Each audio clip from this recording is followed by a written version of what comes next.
Welcome to Crime for Sleep. Before we begin, let me know where you're watching from and what time it is for you. And don't forget to like, comment, and subscribe. Story 1, she had found the ad online, cheap rent, great location, one roommate who traveled a lot. The landlord said the roommate would be back eventually, but she never saw him. Then one night she woke up to the sound of a door creaking open, footsteps. When she checked the hallway, the roommate's door was open. The bed was neatly made, but someone had left wet footprints leading into the bathroom. In the quiet town of Millfield, where street lamps cast long shadows across rain-slicked pavements, Detective Sarah Conley stood motionless in apartment 4B, her eyes fixed on the bathroom door. The air hung heavy with the scent of lemon-scented cleaner and something else, something subtle yet distinctly out of place. The kind of scent that didn't belong in a normal apartment. The kind that made the fine hairs on her arms rise despite the warmth of the room. "Tell me again when you first noticed something was wrong," she said, her voice barely above a whisper, as if speaking any louder might disturb the delicate balance of evidence surrounding them. Megan Bennett, 26, graphic designer, clutched her elbows tight against her body. Her eyes never left the floor as she spoke. "I moved in 8 weeks ago. The rent was too good to pass up. Mr. Harris, the landlord, he mentioned that Daniel traveled for work, international consulting or something. I figured I'd meet him eventually." Detective Conley's pen moved slowly across her notepad, the scratching sound filling the silence between Megan's words. Each stroke deliberate, unhurried. The rain outside tapped gently against the window pane, creating a soft, steady rhythm that seemed to slow time itself. "But you never did," Conley said, not a question, but an invitation to continue. "No, never, not once." Megan's voice trembled slightly. There were signs someone had been here, though. Sometimes things in the kitchen would be rearranged. A coffee mug I'd left on the counter would be in the sink. I thought maybe Daniel had come back while I was at work. The detective moved toward the room at the end of the hallway, Daniel's room. The door hung open, revealing a space that seemed frozen in time. A bed with hospital corners, a desk without a speck of dust, books arranged by height on a shelf, nothing personal, no photographs, no indication of who Daniel might be beyond a name on a lease agreement. "And last night," Conley prompted, her gaze now fixed on the immaculate bed. Megan drew a deep breath. "I woke up around 3:15 a.m. I heard the front door open and close, then footsteps. I thought it was finally Daniel coming home. I waited, listening. The footsteps went into his room, then into the bathroom. I heard water running." Detective Conley knelt down, examining the now dry path where wet footprints had been. Her flashlight illuminated the subtle discoloration on the hardwood floor, and when you came out to check. His bedroom door was open. The bed was made like it always is, but there were wet footprints coming from his room to the bathroom. I knocked on the bathroom door, called out Daniel, but no one answered. Megan's voice grew quieter with each word. When I finally got the courage to open it, the bathroom was empty. The shower was wet. The mirror was fogged up. The detective stood slowly, her knees making a soft popping sound in the silence. She pulled a small evidence bag from her pocket, carefully collecting fibers from Daniel's pillow. "And you're certain no one left the apartment?" "Positive. I would have heard the door, and I was standing in the hallway the whole time." As the afternoon light began to fade, casting long shadows across the apartment, Detective Conley sat at the kitchen table, files spread before her. The landlord, Mr. Harris, shifted uncomfortably in his chair, his fingers constantly adjusting his tie. "Daniel Mercer," Conley read from the application paperwork. 32 years old, works for Horizon Consulting. References check out, security deposit paid in cash. She looked up, eyes steady on the landlord's face. When was the last time you saw Mr. Mercer? Harris cleared his throat when he signed the lease, April last year. 16 months ago, Conlai said softly. And in all that time, you never once needed to enter his apartment for maintenance, never once ran into him collecting rent. Automatic payments set up through some service, and no maintenance calls. Harris's forehead glistened with a thin film of sweat despite the cool temperature in the room. Detective Conlai nodded slowly, making another note in her pad. I'd like to see his rental application and all correspondence you've had with him. The investigation unfolded like a delicate origami, each fold revealing a new dimension to the mystery. Daniel Mercer's employer had no record of him. His references, when contacted, described meeting him only once briefly at industry events. His social security number belonged to a man who had died in 1997. And yet, rent was paid on time every month from an account that could not be traced. 3 days after Megan's report, forensic technicians discovered something in Daniel's room. Behind the meticulously arranged bookshelf, a small section of wall had been cut out and replaced. Inside the cavity, a waterproof bag containing a passport, $50,000 in cash, and a key to a storage unit in a facility across town. The storage unit contained only one item, a large trunk locked with 3 separate padlocks. When they finally opened it, Detective Conlai found herself staring at neatly folded women's clothes. Beneath them, wrapped carefully in plastic, were driver's licenses, 12 different women, 12 different states. And at the very bottom, a small notebook filled with addresses, dates, and times. The most recent entry, dated just 1 week before, 4B apartment, Millfield Heights, new roommate moving in, Megan Bennett. As Detective Conlai sealed the notebook in an evidence bag, her phone buzzed with a message from the team at Megan's apartment. Found something in the bathroom. Hidden camera and vent, recording to remote server. The case of Daniel Mercer, if that was even his real name, was far from closed. But as night fell over Millfield once more, one thing became increasingly clear. The roommate who was never seen had been watching all along. And somewhere, perhaps in another apartment with another unsuspecting roommate, he might be watching still, his presence betrayed only by the occasional creak of a floorboard or the lingering scent of someone who should not be there.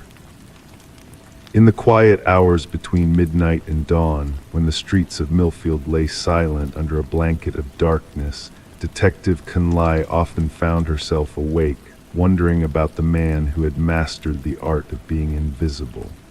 The ghost who moved through walls, through lives, without leaving a trace. She wondered if he knew they were looking for him now.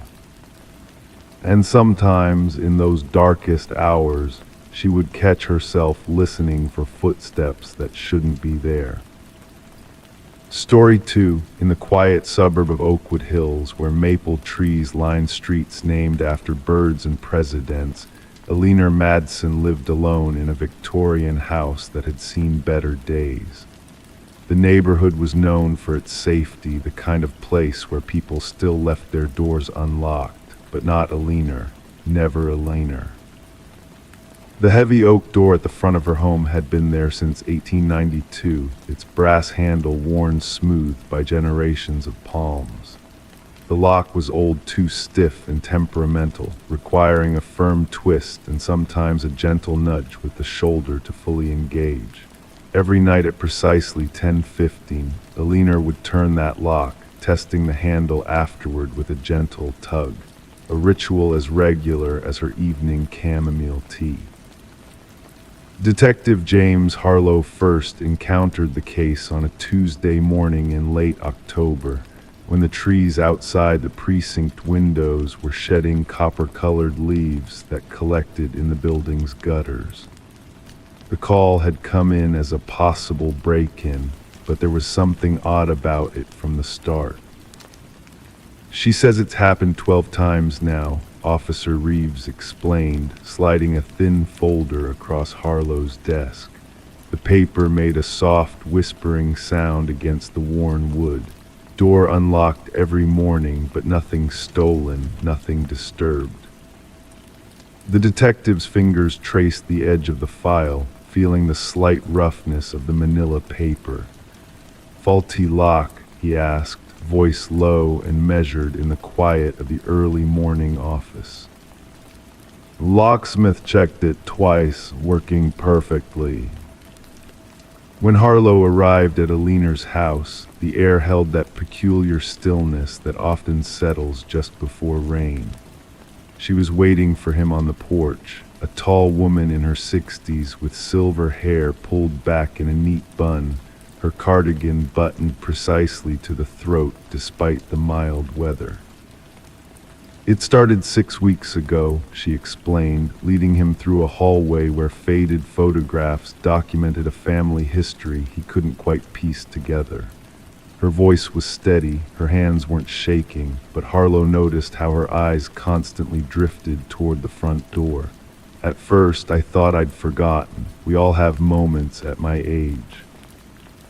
The living room was meticulously ordered books arranged by height on shelves, cushions perfectly centered on the sofa. Aliner Madsen was not someone who forgot to lock her door.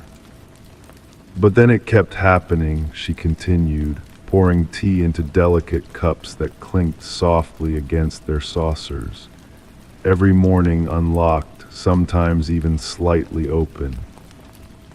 Harlow examined the lock under the soft yellow light from an old table lamp. The mechanism moved smoothly, the deadbolt sliding into place with a satisfying click.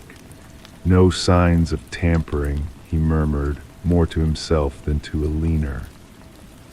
"I've lived in this house for 37 years, detective. That lock has never failed me." As rain began to tap gently against the windows, Harlow set up a simple camera in the entryway, positioned to capture the door throughout the night. Aliner's relief was palpable, her shoulders lowering slightly from their tense position. "Call me if anything happens before morning," he instructed, stepping out into the drizzle, the collar of his coat turned up against the chill. Back at the station, Harlow ran Aliner Madsen's name through the system. No criminal record, no history of mental health issues, no recent trauma that might explain paranoia or forgetfulness. Her husband had died 8 years prior heart attack, nothing suspicious. Their only son lived in Seattle, called every Sunday evening. The next morning, Aliner called just after 7. Her voice was different, tighter, higher. "It happened again," she said, and the camera recorded it. The footage was clear despite the low light. The hallway remained still and silent until midnight, when the second hand on the grandfathered clock in the corner completed its rotation. Then, without warning or visible cause, the deadbolt slowly retracted into the door. The handle turned just enough for the latch to release. The door opened half an inch, a thin slice of darkness visible between door and frame. No one was there, nothing moved except the lock itself. Harlow reviewed the footage 3 times, the quiet hum of the computer the only sound in his office. He checked for editing, for technical glitches, for anything that might explain what he was seeing. The video was continuous, unaltered. That evening, he returned to Aliner's house with more sophisticated equipment. Motion sensors, thermal cameras, an electromagnetic field detector borrowed from a colleague who investigated paranormal claims on weekends. I'm not suggesting anything supernatural, he assured Alina, noting how her fingers twisted anxiously in her lap. But all unexplained phenomena have rational causes. We just need better tools to find them. For 3 nights they monitored the house. For 3 nights at exactly midnight the lock turned itself. The thermal cameras showed no heat signatures. The EMF detector remained silent. The motion sensors picked up nothing but the gentle movement of air from the heating vents. On the 4th day, Harlow called a locksmith who specialized in historical hardware.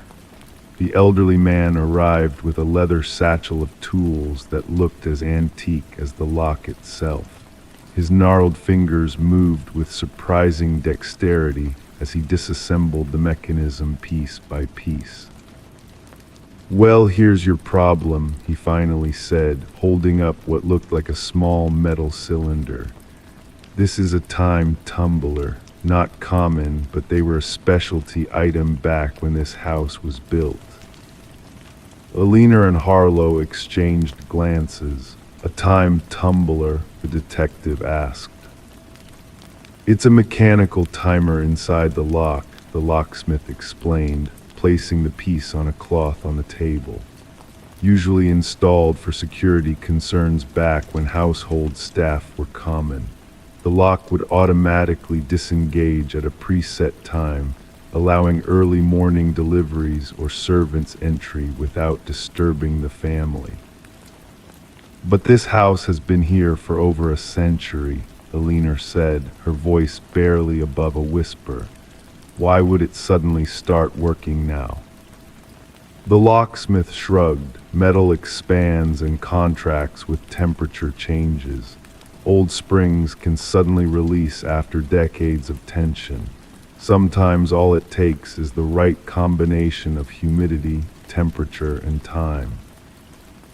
The explanation was logical, rational. Yet something about it left Harlow unsatisfied as he watched the locksmith replace the mechanism with a modern, simpler version. 2 weeks later, he received a letter from Alina Madsen. The new lock was working perfectly. No more midnight openings, no more unsecured doors in the morning, but she'd done some research into the house's history that she thought might interest him. In 1892, when the house was first built, the owner had been a judge named William Crawford. His youngest daughter, Sarah, had died in the Spanish flu epidemic of 1918. According to local newspaper archives, she had been locked in her bedroom as her fever worsened, a common if misguided practice to prevent the spread of the disease. She had died alone at midnight while trying to unlock her door. Alina's letter ended with a postscript. The original lock from the front door had been repurposed for interior doors when the house was renovated in the 1940s. She didn't specify which room had received the old front door lock. Harlow filed his report citing the mechanical explanation. Case closed, but sometimes on particularly quiet nights, he finds himself thinking about time tumblers and forgotten mechanisms, about doors that unlock themselves, and about how some things, once set in motion, can take a very long time to complete their appointed task. Story 3. The dust particles danced lazily in the beam of afternoon light that cut through the small attic window. Emma Caldwell traced her finger over the leather-bound yearbook, feeling each crack and crevice beneath her fingertips. The attic smelled of cedar and forgotten memories, the floorboards occasionally creaking under her shifting weight as she sat cross-legged in the warm puddle of sunlight. She hadn't intended to spend her Saturday afternoon among cardboard boxes and old photo albums, but when her mother had mentioned clearing out the attic before their upcoming move, Emma felt compelled to sift through the remnants of her childhood one last time. The yearbook from Westfield Elementary had been nestled between winter coats and Christmas decorations, its burgundy cover faded but still familiar. The spine made a soft cracking sound as she opened it, releasing the scent of aged paper and binding glue. Emma smiled as she turned the pages, fingertips ghosting over faces she had once known so well. Mrs. Peterson's fifth grade class, 2007. The classroom where she had spent an entire year learning about the solar system, long division, and the American Revolution. The class photo spread across 2 pages, 27 children arranged in 3 neat rows, all wearing their best outfits, all wearing their best smiles. Emma found herself immediately, 2nd row, 5th from the left, her front tooth missing and her hair pulled into uneven pigtails. She chuckled at the memory of losing that tooth the day before picture day. Her eyes moved methodically across the faces, naming each one in her mind. Tyler Anderson, Rachel Bennett, Marcus Coleman. She had spent 8 years with these same children, moving from classroom to classroom together, a small town education where everyone knew everyone. But then her finger stopped on a face she didn't recognize. 3rd row, 7th from the right, a girl with dark hair pulled back into a neat braid, wearing a collared white blouse. She had a slight, close-lipped smile, the kind that suggested she knew something others didn't. Emma frowned, studying the face more carefully. The girl stood directly behind Emma in the photo, her hands resting lightly on the back of Emma's chair. Emma scanned the names printed at the bottom of the page, arranged to match the positions in the photo. In the spot where the mysterious girl stood, it simply read, Olivia, no last name. That's strange, Emma whispered to the empty attic. She'd never known an Olivia in her class. She flipped to the individual portraits section, running her finger down the page until she reached the Ms. Martin, Mitchell, Morris, but no Olivia. The girl with the braid wasn't there. Emma returned to the class photo, studying it more intently. The longer she looked, the more unsettled she felt. She was certain, absolutely certain, that she had never seen this girl before. Yet there she was, standing with the rest of Mrs. Peterson's 5th grade class, looking as if she belonged. Emma grabbed her phone and snapped a picture of the yearbook page. She texted it to Rachel, her oldest friend from elementary school, with the message, "Who is this girl behind me? Olivia. Did we have an Olivia in our class?" Rachel's response came quickly. "What girl? There's no one behind you except Marcus." Emma looked back at the photo, at the dark-haired girl clearly standing behind her chair. She took another photo, this time zooming in on the mystery girl, and sent it to Rachel. "There's no one there, Em. Are you messing with me?" A chill ran down Emma's spine despite the warmth of the attic. She returned to the beginning of the yearbook, to the 4th grade class photo from the year before. Again, she found herself quickly front row, 3rd from the right, and there, sitting beside her, was the same dark-haired girl with the braid. This time the girl's hand rested on Emma's shoulder, her enigmatic smile unchanged. Emma's heart began to beat faster as she turned to the 3rd grade photos, then 2nd, then 1st. In every class photo, the girl named Olivia appeared, always positioned next to Emma, always with that same knowing smile, always with some point of contact, a hand on Emma's shoulder, standing close enough that their arms touched, leaning slightly in Emma's direction. With trembling hands, Emma pulled out her phone again and called her mother. "Mom," she said, trying to keep her voice steady, "did you ever know a girl named Olivia in my class at Westfield?" Her mother's pause lasted a beat too long. "Why do you ask, honey?" "I found my old yearbooks. There's a girl named Olivia in all my class photos, but I don't remember her." Rachel doesn't either. The line went quiet. Emma could hear her mother's breathing. "Mom, I'm coming up to the attic," her mother said finally, her voice unnaturally controlled. Emma heard the stairs creak as her mother climbed to the attic. When she appeared in the doorway, her face was pale. "Show me," she said quietly. Emma handed her the yearbook, open to the 5th grade photo. Her mother's eyes scanned the image, then she slowly sat down on a nearby box. "We never told you," she began, her voice barely above a whisper. "We thought it was better that way." "Told me what?" Emma asked, the yearbook suddenly feeling heavier in her hands. "When you were 4, just before you started kindergarten, you developed an imaginary friend. You called her Olivia." Her mother's eyes remained fixed on the yearbook. It wasn't unusual. Many children have imaginary friends, but yours was different. "Different how?" "You insisted she was real. You would set a place for her at dinner. You would wait for her to get on the bus before you would. You would get angry if anyone sat in her seat."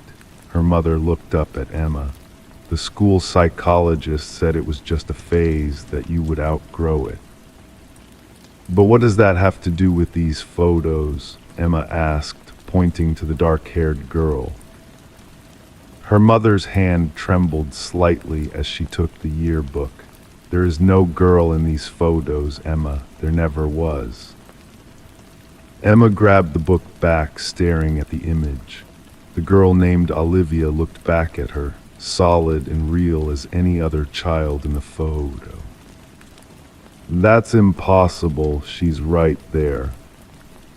"Honey, I need you to listen carefully," her mother said, her voice low and urgent. "Only you can see her. Only you have ever been able to see her." Emma felt the room tilt slightly. "That doesn't make sense. She's in the yearbook. They printed it." Her mother took a deep breath. After the incident in 2nd grade, when you became so insistent that Olivia wasn't being included properly, the school decided to handle it differently. The principal thought that if Olivia was acknowledged, if they pretended she was real, you might eventually let her go naturally. So they edited her into the photos. "No, Emma, they didn't need to." Her mother's eyes filled with tears. "When they took the class photos, you stood with a space beside you. You posed as if someone was standing there. In the yearbook proofs, there was just an empty space. But when you looked at them, you saw her. You've always seen her." Emma's throat went dry. "That's not possible." Her mother reached into her pocket and pulled out her phone. She found a photo and handed it to Emma. It was an original print of the 5th grade class photo, slightly faded with age. Emma found herself in the 2nd row, 5th from the left, but beside her was an empty space, a gap between her and the next student. No dark-haired girl, no Olivia. The yearbook slipped from Emma's hands and fell to the attic floor, landing open to the 5th grade photo. She stared down at it, at the girl with the braid who stood behind her chair, whose hands now seemed to grip the back of it with white knuckles, whose smile no longer looked knowing but warning. And for the first time, Emma noticed that in this photo, Olivia's eyes were looking directly at the camera, the only student not looking at the photographer. Instead, she seemed to be looking at whoever might be studying the photo years later. Looking directly at Emma, here and now, in the dusty afternoon light of the attic. Ori 4, the fluorescent lights of the Sunoco station buzzed softly against the midnight silence of Route 16. Outside, a gentle October rain tapped against the windows, creating a hypnotic rhythm that matched the slow, methodical movements of the night shift cashier as she restocked cigarettes behind the counter. The clock on the wall ticked forward, each second stretching into the stillness of the night, marking time in this unremarkable place on an unremarkable evening until something impossible happened. At precisely 11:42 p.m., the security camera captured a man entering through the glass doors. The gentle electronic chime announced his arrival, a soft interruption to the ambient hum of the refrigerators. He wore a navy blue windbreaker, dampened by rain at the shoulders, faded jeans, and boots that left faint moisture marks on the linoleum floor. His movements were unhurried as he made his way to the refrigerated section, the soft squeak of his soles accompanying each step. The cashier, Diane Mercer, barely looked up from her inventory clipboard as the man selected a bottle of Mountain Dew, approached the counter, and placed a crisp $20 bill beside the drink. Their interaction was brief, a few exchanged words about the weather, nothing more. The man's face, partially obscured by the shadow of his baseball cap, revealed only a neatly trimmed beard and the faint lines around his eyes that crinkled when he offered a polite smile. He collected his change, tucked the drink into his jacket pocket, and walked out, the electronic door chime marking his departure. 3 minutes later, at 11:47 p.m., the door chimed again. Diane glanced up, her pen hovering over her clipboard. The same man walked in identical navy windbreaker with rain droplets on the shoulders, same faded jeans, same worn boots that squeaked slightly against the floor. Without hesitation, he moved toward the refrigerated section, selected a Mountain Dew, and approached the counter. The same $20 bill appeared between his fingers. The same polite smile formed beneath his cap. "Forgot something?" Diane asked, a question that would later echo through the investigation that followed. The man looked at her with a momentary confusion before responding, "No, just stopping for a drink." His voice carried the same gentle southern drawl as the first man not pronounced, just a slight elongation of vowels that spoke of origins somewhere in North Carolina or Tennessee. As Diane processed the transaction, a cold uneasiness spread through her chest. She glanced through the front windows to the parking lot, where a blue pickup truck, the first man's vehicle, remained parked under the harsh white lights of the station. It hadn't moved. The first man had never left. She handed back the change with fingers that trembled slightly. The security footage would later show how she stepped back from the counter, how her eyes darted between the man before her and the parking lot outside. The second man, identical in every visible way to the first, pocketed his drink and walked out, the door chiming behind him. Detective Marcus Holloway first encountered the case 2 days later, when the security footage found its way to the Wake County Sheriff's Department. A manila folder landed on his desk alongside a cup of cooling coffee. Inside, a single DVD and a brief report filed by Diane Mercer described what she had witnessed. The detective's office was small, with walls the color of nicotine stains and blinds that never fully closed. The DVD player whirred softly as it accepted the disc. Holloway leaned back in his chair, the leather creaking beneath his weight, and watched the events unfold on his monitor. "Play it again," he said to himself, rewinding the footage. The grainy black and white images replayed. A man enters, buys a drink, leaves. Minutes later, the same man enters again, identical in every way.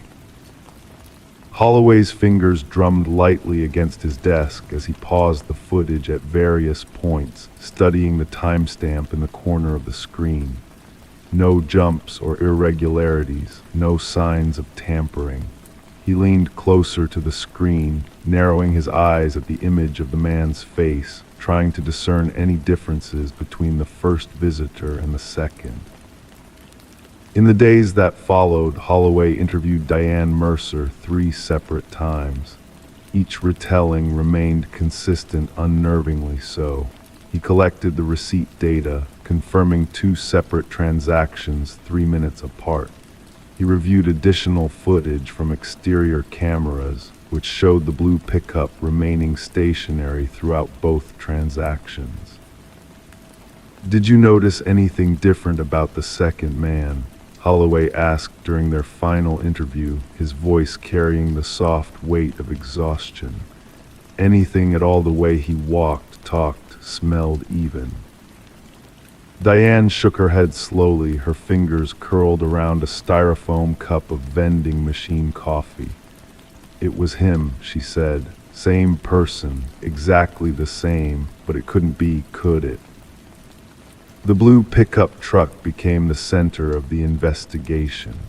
Registered to one Thomas Grayson, age 42, a construction foreman with no criminal record beyond a speeding ticket from 2018. Holloway traced Grayson's movements that evening: dinner alone at a diner 20 miles up the highway, then the stop at the Sunoco station on his way home to Raleigh.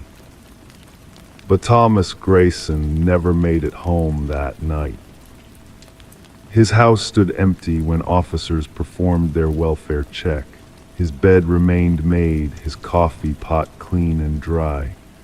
His cell phone was found in the cup holder of his truck, which was discovered abandoned at the Oakwood Rest area, 15 miles from the gas station, keys still in the ignition.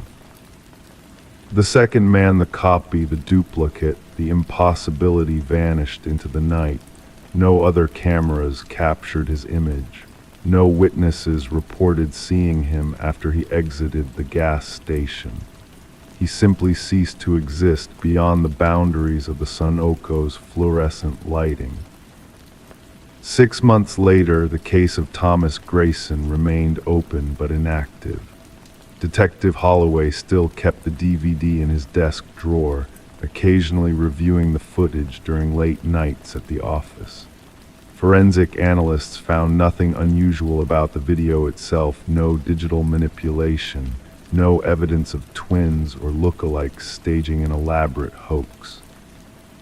The prevailing theory suggested Grayson had planned his own disappearance, using the gas station as the first step in abandoning his life. Yet this explanation failed to account for the simultaneous presence of his truck in the parking lot while he was inside the store a second time. On particularly quiet nights, when the office emptied and only the hum of the air conditioning filled the silence, Holloway would sometimes stand at his window overlooking the city lights and wonder about the nature of identity, how we know someone is who they appear to be. He'd think about Thomas Grayson, a man who walked into a gas station and in some inexplicable way walked in again before he ever walked out. The security footage remains in the evidence locker of the Wake County Sheriff's Department, a digital record of an impossible event. And somewhere, perhaps, a man who looks exactly like Thomas Grayson is still walking, entering doors for the first time, or perhaps the second. Story 5. The leather journal sat on Detective Sarah Hanson's desk, its worn cover catching the soft glow of her desk lamp. Outside her office window, rain tapped a gentle rhythm against the glass, creating a soothing backdrop to the late-night silence of the precinct. The detective's fingers traced the edges of the book, feeling the subtle textures of age and use. It had arrived that morning in an evidence box from a small town 300 miles away, accompanied by a handwritten note from a detective she'd never met. The names in this book, all of them gone. The last one still alive when it was found. Thought you might see what we couldn't. Sarah carefully opened the cover, wincing slightly at the soft creak of the binding. The first page revealed handwriting so precise it almost appeared printed a neat, flowing script that spoke of patience and attention to detail. Names and dates organized in columns, nothing more. No addresses, no descriptions, no obvious connections, just names and dates stretching back nearly 15 years. The journal had been discovered by a young woman named Eliza Mercer in a thrift store in Sheffield, a town of just under 5,000 people. According to the case notes, Eliza had been browsing through a box of old books when she found it tucked at the bottom. She'd purchased it for $2, thinking it would make a nice sketch journal. It wasn't until she flipped through its pages at home that she noticed the final entry, her own name, written in that same perfect script, dated just hours before she'd purchased it. Sarah sipped her cooling coffee, feeling the weight of the ceramic mug against her palm. The shop owner couldn't recall who had donated the box of books. The donation had come in with several others during their annual spring cleaning drive. No cameras, no records kept of donations, a dead end.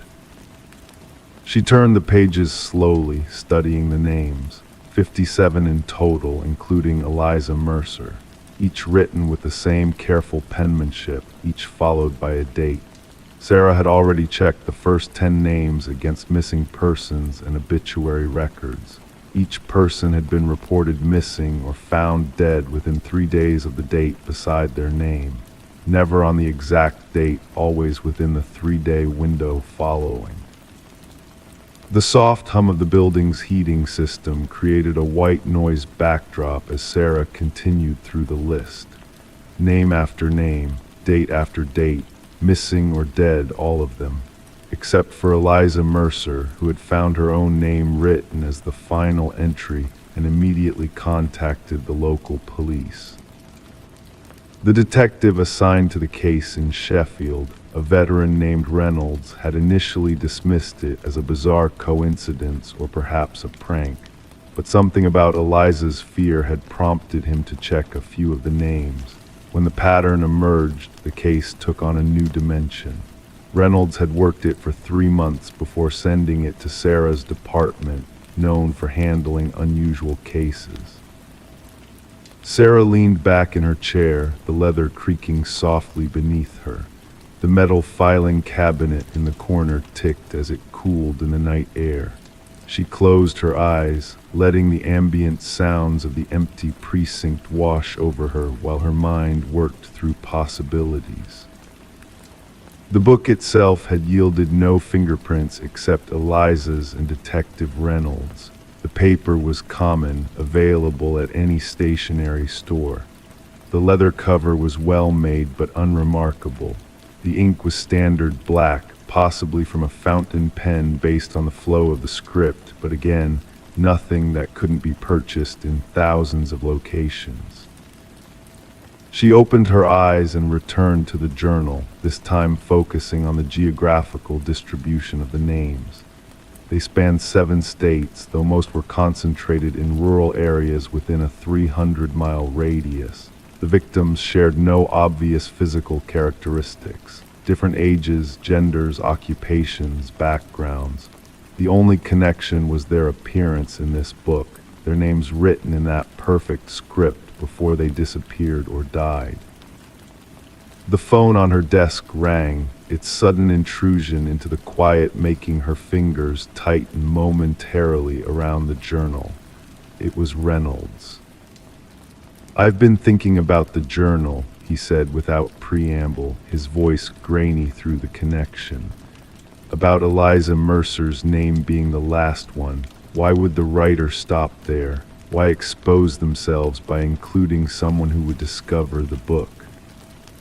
Sarah's gaze drifted back to the final page, to Eliza's name written there in that same meticulous handwriting. "Maybe they didn't," she replied, feeling a slight chill despite the warmth of her office. Maybe Eliza was supposed to be next, but finding the book changed something. "Or maybe," Reynolds said slowly, "finding the book was part of the plan." 3 days after Eliza Mercer found her name in the journal, she remained safe under police protection. The expected window had passed. She was the first person named in the book to survive beyond the 3-day mark. Sarah carefully closed the journal and slipped it into an evidence bag. As she did, something caught her eye, a slight discoloration on the inside back cover.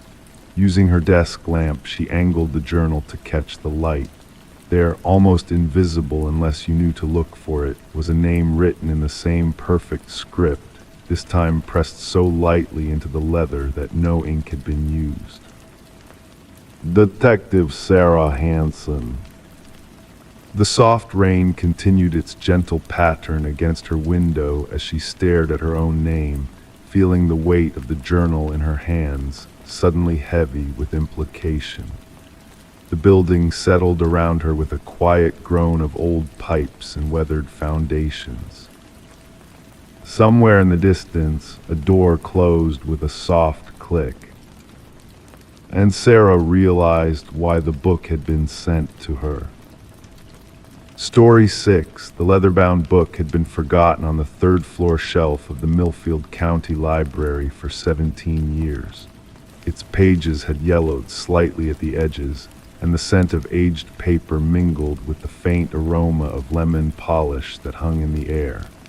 Detective Morgan Reeves ran his finger along the dusty spine, pausing when he felt something peculiar, a thin bookmark that didn't belong.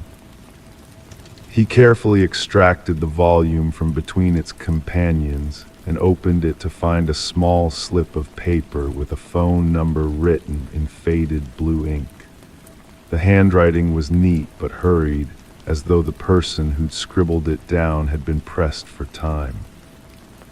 Without really thinking about why, Reeves copied the number into his own notebook. Late that evening, in the silence of his apartment, with only the gentle patter of rain against the windows and the distant hum of traffic below, he found himself staring at those 7 digits. Something about the number seemed to call to him. The clock on his wall ticked softly as he reached for his phone. One ring, that was all, then a soft click. "Hello," a woman's voice answered, clear and steady. Before Reeves could respond, before he could even draw a breath to speak, the voice continued in a whisper that seemed to brush against his ear like a cold breeze. "I was waiting for you to call." The detective's office fell silent the next morning when he walked in, his footsteps echoing across the worn linoleum floor. His colleague, Detective Sarah Mercer, looked up from her computer screen and immediately noticed the dark circles under his eyes. "You look like you've seen a ghost," she observed, pushing a cup of coffee toward him. "Something strange happened last night," Reeves said, his voice low and measured as he settled into his chair.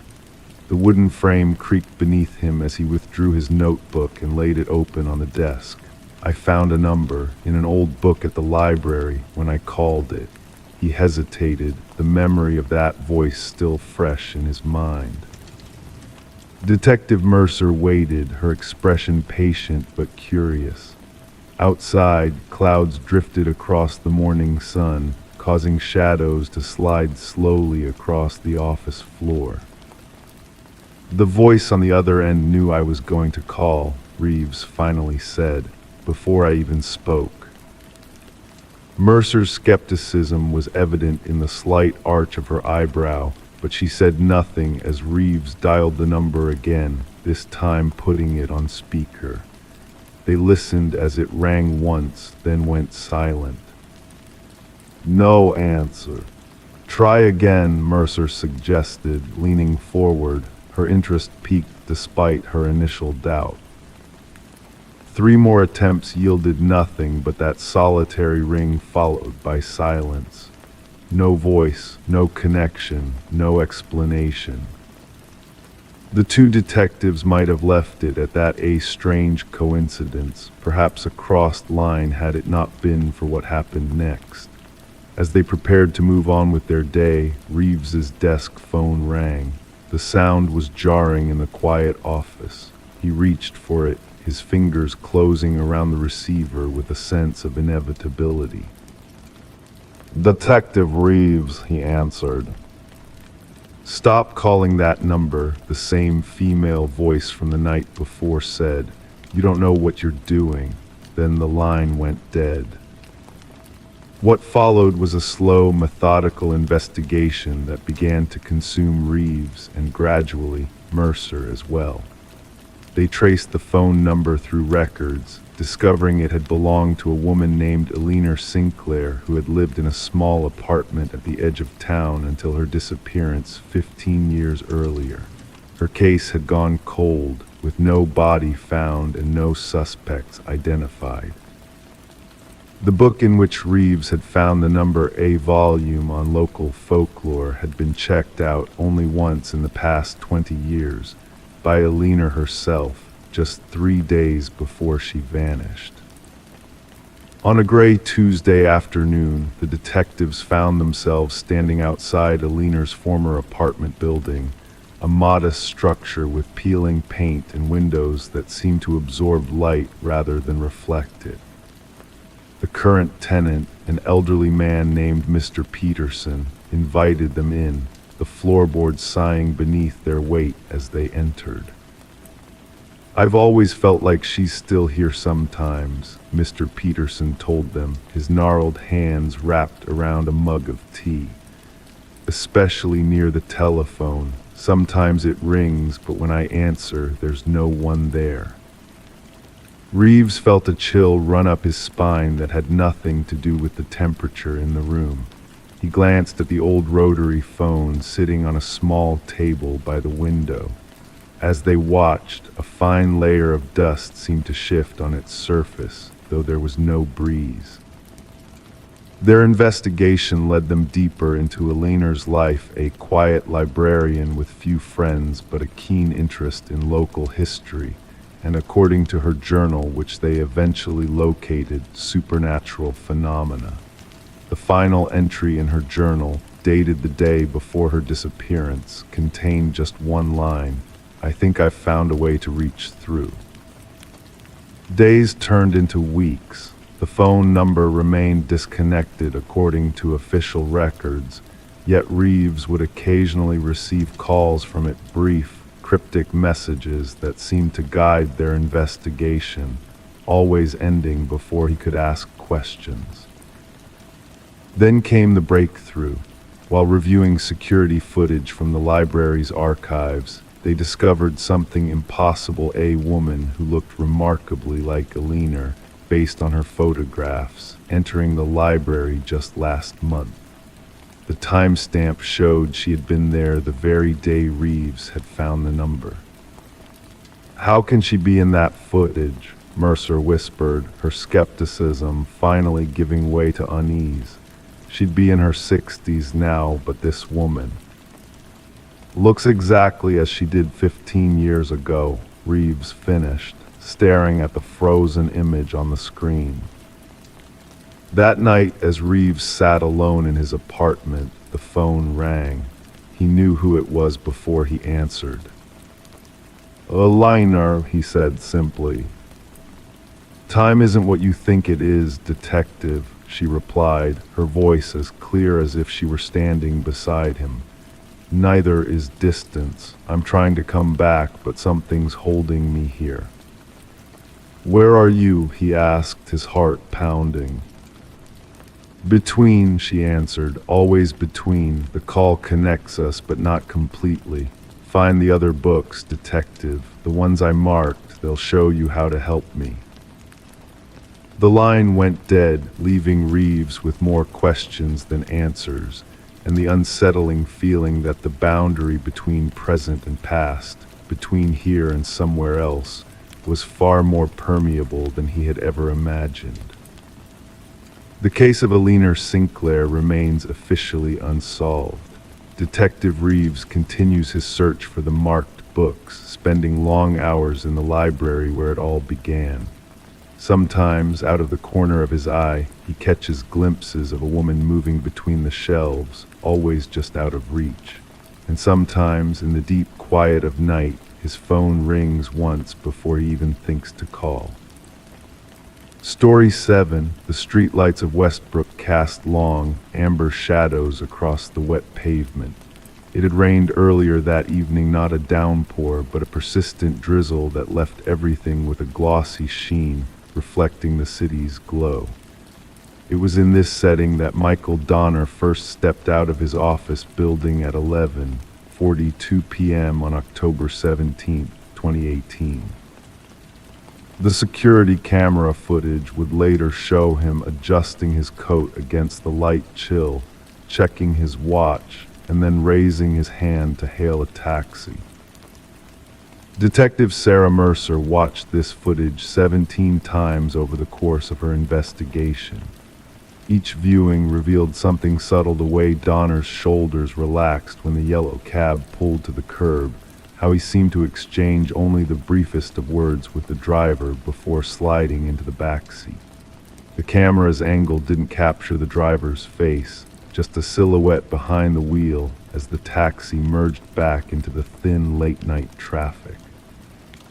He looked tired but not concerned, Mercer noted in her case file, her pen making soft, scratching sounds against the paper as she wrote by the warm glow of her desk lamp. Just a man going home after a long day. The office where Donner worked was Hargrove Financial, a mid-sized accounting firm where he had been employed for 8 years. His colleagues described him as methodical, perhaps overly so, the type who triple-checked his work and kept his pencils arranged by length. He was neither particularly liked nor disliked. He simply existed in the comfortable middle ground of workplace acquaintanceships. On that Wednesday night, he had stayed late finalizing quarterly reports. Nothing unusual for him, especially during tax season. The cleaning staff had seen him hunched over spreadsheets at 10:30 p.m., his desk lamp creating a small island of light in the darkened office floor. By all accounts, it had been an ordinary day. The taxi's journey should have taken approximately 22 minutes to reach Donner's apartment in the Ridgewood district. Traffic cameras tracked the vehicle through downtown, turning onto Maple Avenue, then Westchester Boulevard. The last sighting was at the intersection of Caldwell and Pine, approximately 4 blocks from Donner's residence. What happened in those 4 blocks became the center of Detective Mercer's investigation. The morning after, Michael Donner woke at his usual time of 6:30 a.m. He showered, made coffee in his French press, the same routine he followed every weekday. It wasn't until he checked his banking app while waiting for his toast that something felt wrong. There was no charge from the taxi company. "I thought it might have been delayed processing," Donner later explained during his interview, his voice carrying the slightly hollow quality of someone still trying to make sense of events. "But I wanted to be responsible, to make sure I hadn't somehow forgotten to pay." The phone call he made to Westbrook Taxi Services was logged at 7:16 a.m. The dispatcher, Eleanor Watts, had worked for the company for 23 years. Her voice on the recorded line was courteous but increasingly puzzled as she searched the system. "I'm sorry, sir, but we don't have any record of a pickup at that location yesterday evening," she told him. "Are you certain it was one of our vehicles?" Donner described the taxi yellow with the company's distinctive blue stripe and logo, standard issue for Westbrook Taxi Services. He remembered the car number, 847. "That's what's strange, Mr. Donner," Eleanor replied after a pause that seemed to stretch the digital recording. "We don't have a car numbered 847 in our fleet. Our numbering only goes up to 738. When Detective Mercer received the case 3 days later, it wasn't classified as an emergency. It appeared on her desk along with 2 other minor investigations, possibly a prank, possibly a misunderstanding, possibly a man who had walked home and forgotten in his exhaustion. But something in the precision of Donner's account caught her attention. The the way he remembered the taxi number, the certainty in his voice. "What I find most interesting," she told her partner as they reviewed the security footage for the first time, "is that he made it home. If this was an impersonator or an unauthorized taxi, why take him exactly where he wanted to go?" The case files grew thicker as Mercer investigated. No unauthorized charges appeared on Donner's credit cards. His apartment showed no signs of disturbance. His key card had been used to enter his building at 12:09 a.m., consistent with the expected arrival time of the taxi. The night doorman, half asleep during his shift, vaguely remembered Donner coming in but couldn't recall if he had seen a taxi. 1 month into the investigation, Detective Mercer discovered something unusual. In reviewing taxi license applications from the previous year, she found a request for a vehicle registration under the number 847. The application had been submitted by Westbrook Taxi Services, but was rejected due to a clerical error and never resubmitted. More curious still was what she found when she ran a background check on the applicant listed as the potential driver. Thomas Elroy had no driver's license, no social security number, and no record of existence in any database she could access. The mystery deepened when Mercer interviewed a night shift worker at a convenience store located on Donner's route home. The clerk remembered seeing a yellow taxi with a blue stripe idling outside around midnight. He recalled it because the headlights were off, and he had momentarily wondered if the battery had died. The driver was just sitting there, the clerk told Mercer, his fingers tapping nervously on the counter. Never came in, never moved. Then when a customer left the store, the taxi just drove away, headlights still off. 6 weeks after Michael Donner had taken a taxi ride that apparently never happened, Detective Mercer received a call from Alina Watts at the taxi company. Her voice sounded tighter than usual, controlled in a way that suggested she was trying very hard to sound normal. "I was organizing some old files," Alina said, "and I found something I thought you should see." The file Alina had discovered was from 1993, 25 years earlier. It detailed the company's decision to retire taxi number 847 following an accident that had claimed the life of both the driver and his passenger. The driver's name had been Thomas Elroy. The passenger was Michael Donner's father. The case remains officially unresolved in Detective Mercer's files. Michael Donner continues his life at Hargrove Financial, still staying late, still taking taxis home on rainy nights, but he always checks the number now, and he always makes sure to ask the driver's name.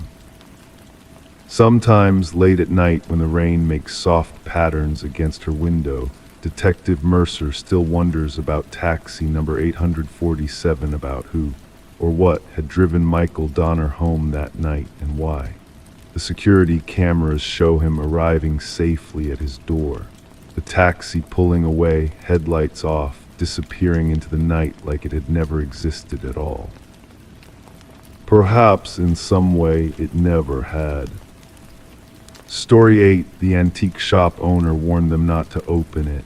"It's been locked for years," he said. "Some things are best left that way." They ignored him, breaking the rusted lock. Inside was a single envelope addressed to them. The ink was fresh. In the basement of the Mason County Historical Society, Detective Laura Simmons traced her gloved finger across the faded mahogany of the safe. The air was thick with dust and the peculiar scent of old paper and metal. A single bulb cast long shadows across the concrete floor, barely illuminating the small room filled with forgotten artifacts. The safe, an early 20th century Mosler, had been donated 3 weeks ago by the estate of Harold Whitmore, a local businessman who had passed away quietly in his sleep at 92.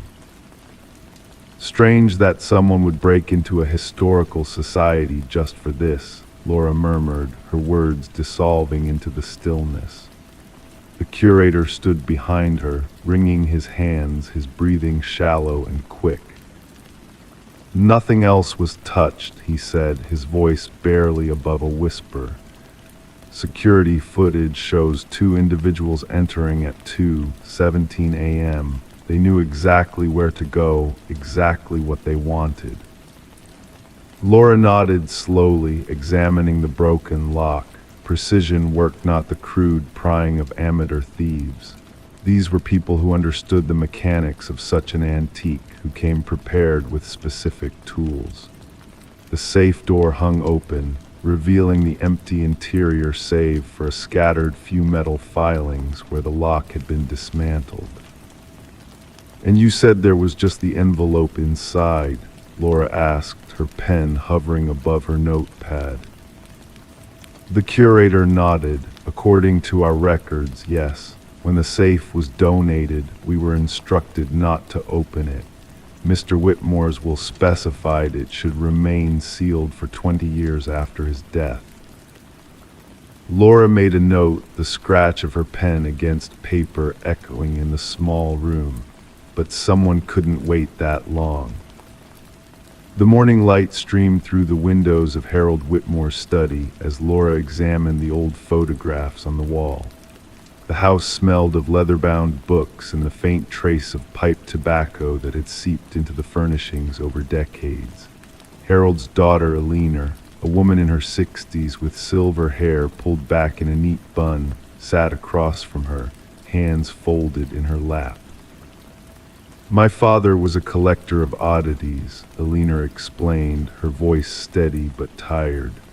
"The safe came from an estate auction in 1974. I believe it belonged to the Caldwell family before that." Laura wrote down the name.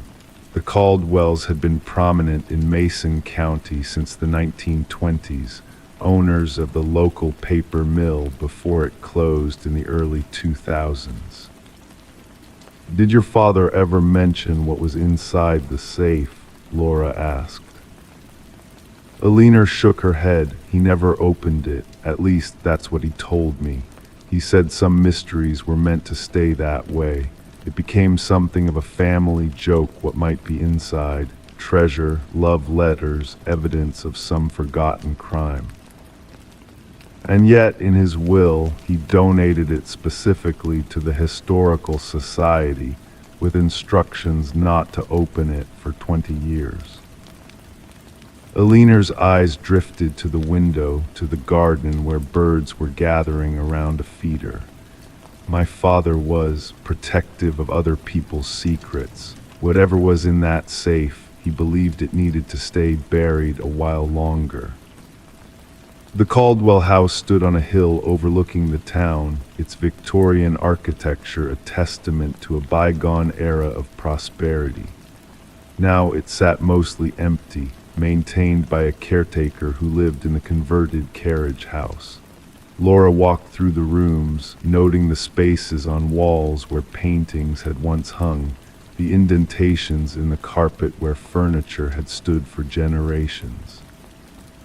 The caretaker, a man named James Horton, who had worked for the family for 30 years, followed a few steps behind. The last of the Caldwells died in 73. That would be Thomas Caldwell, Jr. He was the one who maintained the house after his parents passed. No children of his own. "And the safe?" Laura asked. "Do you know anything about it?" James's weathered face creased in thought. It was always in Mr. Thomas's study. He would sit at his desk sometimes, just staring at it. Never saw him open it, though. Not once in all my years here. In the county records office, Laura sifted through yellowed newspaper clippings from 1952. A photograph showed Thomas Caldwell, SR, standing beside his wife at the opening of a new wing of the local hospital, their faces solemn despite the occasion.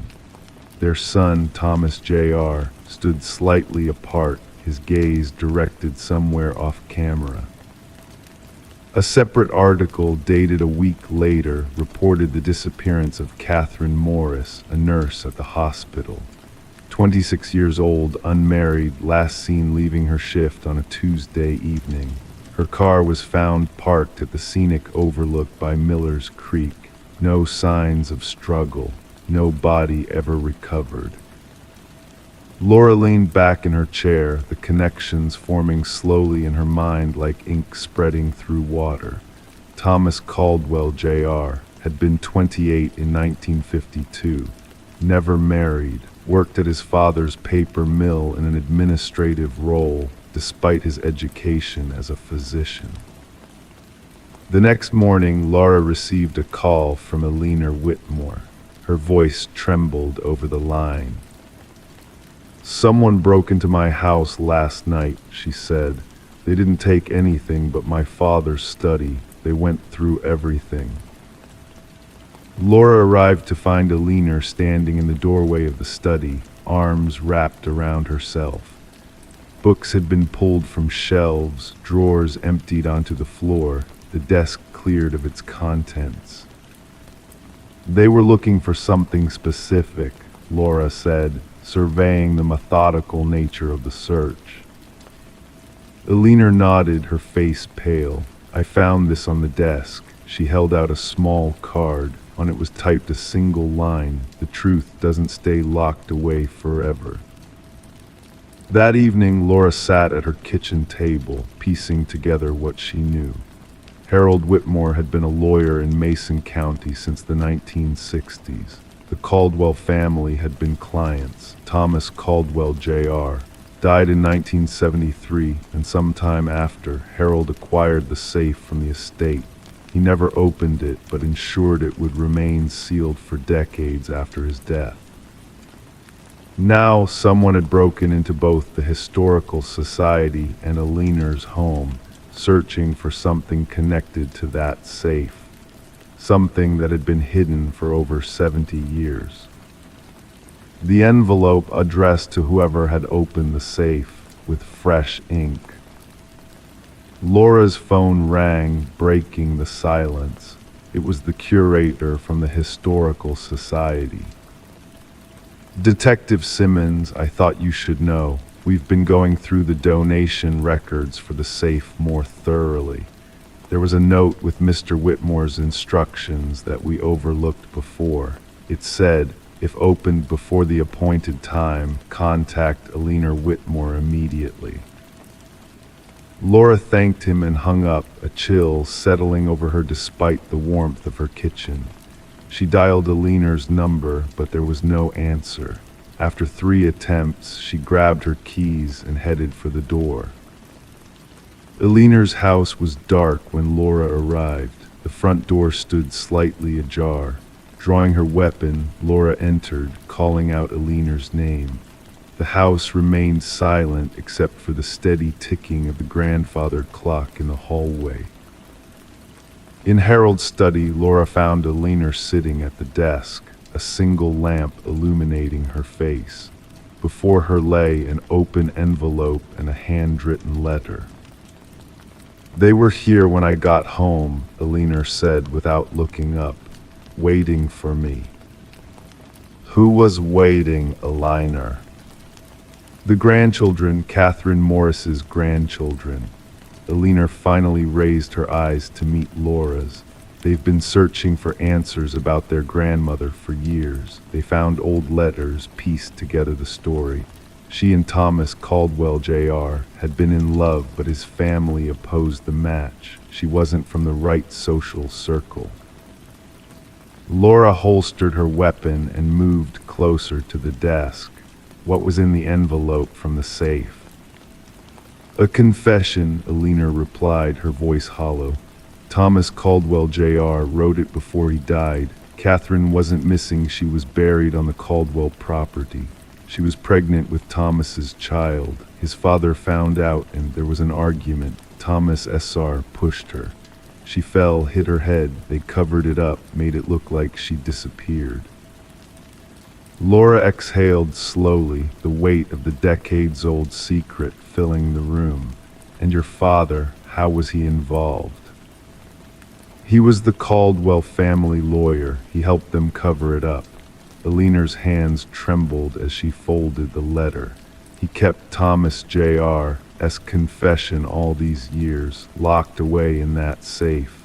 His instructions were for it to remain sealed until everyone connected to the case would be gone. But Catherine's grandchildren couldn't wait, Laura said softly. Alina shook her head. They wanted justice, or at least closure.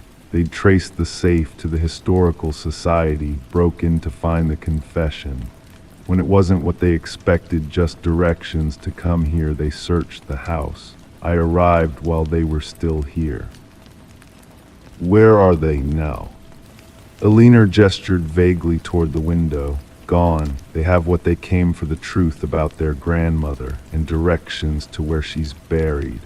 She looked up at Laura, her eyes filled with a mixture of guilt and relief.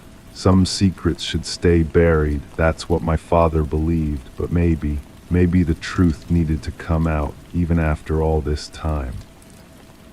Outside, rain began to fall, pattering against the windows. In the distance, thunder rumbled across the hills where the Caldwell house stood watch over the town, and its long-buried secrets that, despite locks and safes and the passage of time, had finally found their way into the light. Story 9, in the quiet suburb of Oakwood Heights, where maple trees lined streets named after presidents and poets, the Mercer family home sat slightly apart from its neighbors. A stately colonial with dark green shutters, it had belonged to the same family for 3 generations. The house was beautiful, pristine, and recently it had developed a peculiar habit. Every time the Mercers left their home, the security system would ping Margaret Mercer's phone with the same notification: motion detected at front door. The footage, when reviewed, always showed the same inexplicable scene. The doorbell would ring, no one would be there, just the empty porch, the swaying branches of the Japanese maple, and the sound of the bell echoing through an empty house. Detective Laura Simmons sat in her office, the blue light of her computer screen reflecting off her glasses as she reviewed the footage for the 7th time. Outside her window, autumn rain tapped against the glass with gentle persistence. The detective's office smelled of cold coffee and the faint vanilla scent of the old leather chair she'd inherited from her predecessor. Kids, she had told the Mercers during their first meeting 3 weeks ago. Her voice had been reassuring, practiced. It's almost certainly neighborhood kids playing pranks. Margaret Mercer had nodded, her slender fingers wrapped around a ceramic mug that hadn't made it to her lips in 10 minutes. Her husband, Daniel, sat beside her, his shoulders tense beneath his cardigan. "But why only when we're gone?" Margaret had asked, her voice barely above a whisper. How would they know? Detective Simmons had offered the usual explanations. They watched the driveway, they noticed patterns, perhaps they even followed social media where the family might inadvertently signal their absences. The Mercers had seemed satisfied with these answers, or at least they pretended to be. The footage continued its silent playback on Simmons' screen. The Mercers' porch at 2:37 p.m. on a Tuesday. The sound of the bell, no one visible. She leaned closer, studying the edge of the frame where the shadow of the maple tree created a perfect dark rectangle on the porch floor. The case would have remained classified as a minor nuisance, filed away under neighborhood disturbances, if not for what happened on the night of October 17th. The Mercers had gone to dinner, a rare evening out. Their 16-year-old daughter, Eliza, had stayed behind to finish a school project. At 7:43 p.m., Margaret's phone pinged with a familiar notification. She opened it without thinking, expecting to see the empty porch, the ringing doorbell, the absence of explanation. Instead, the footage showed something that made her drop her phone into her soup. The doorbell was ringing, but this time the camera caught the edge of a hand pressing the button, a hand coming from inside the house. Detective Simmons replayed this newer footage, frame by frame. There it was undeniable, a pale hand extending from the slightly ajar front door, pressing the doorbell from the inside, then withdrawing back into the darkness of the house. She picked up her desk phone and dialed Officer Jenkins, who had been first on the scene that night. "Tell me again what you found," she said, her voice steady despite the chill that had settled between her shoulder blades. Jenkins' voice crackled over the line. House was empty when we arrived, no signs of forced entry. The daughter, Eliza, wasn't there, back door standing wide open. We figured she'd gone out without telling her parents. "And the footprints in the garden." A pause, the sound of papers shuffling. "2 sets," Jenkins finally said. "One coming, one going. Same size, same tread pattern, looked like the girl's sneakers." Simmons thanked him and hung up. On her desk sat the Mercer family file, thin but growing thicker. She opened it and removed the statements taken from neighbors. Most had nothing to contribute, except for Mrs. Abernathy from across the street, who mentioned seeing Eliza return home with a friend several times in the weeks before the incident. A new friend, Mrs. Abernathy had specified. Never saw her before. Tall girl, kept her hoodie up even in the warm weather. Detective Simmons turned back to her computer and opened Eliza's social media profiles. Nothing unusual for a 16-year-old. School posts, music playlists, photos with friends, all the friends she had known for years. No sign of any new person in her life. The mystery of Eliza's disappearance might have deepened further if not for the call that came in at 2:14 a.m. 3 days later. Margaret Mercer, her voice trembling between terror and relief, reported that Eliza had returned home. She had climbed through her bedroom window, pale and exhausted but physically unharmed. When questioned, Eliza's story emerged in fragments pieced together over multiple interviews. Yes, she had made a new friend. No, she didn't know her real name. They had met online in a forum for people who experienced lucid dreams. The girl had taught Eliza exercises, ways to become more aware during sleep. She said if I practiced every day, I could learn to walk through the barrier, Eliza explained in the sterile interview room, her voice flat as if reciting something memorized. The barrier between sleeping and waking. According to Eliza, on the night she disappeared, her new friend had come over to show her a final exercise.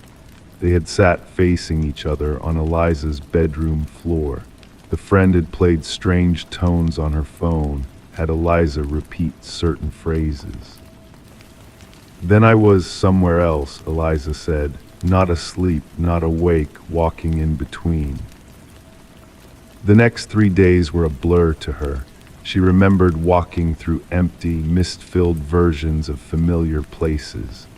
The school, the park, her own home, where everything looked the same but felt wrong, like furniture made of smoke. And every time I tried to get back, to really wake up, I'd hear the doorbell ring, Eliza whispered, even though I was inside the house. Eliza's friend was never found.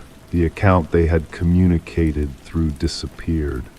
The forum where they had met had no record of any user matching her description. 2 weeks later, Detective Simmons sat at her kitchen table, reading through the case file one more time before it was officially closed. The psychological evaluation had determined that Eliza had experienced a dissociative episode triggered by stress and possibly exacerbated by sleep deprivation from her exercises.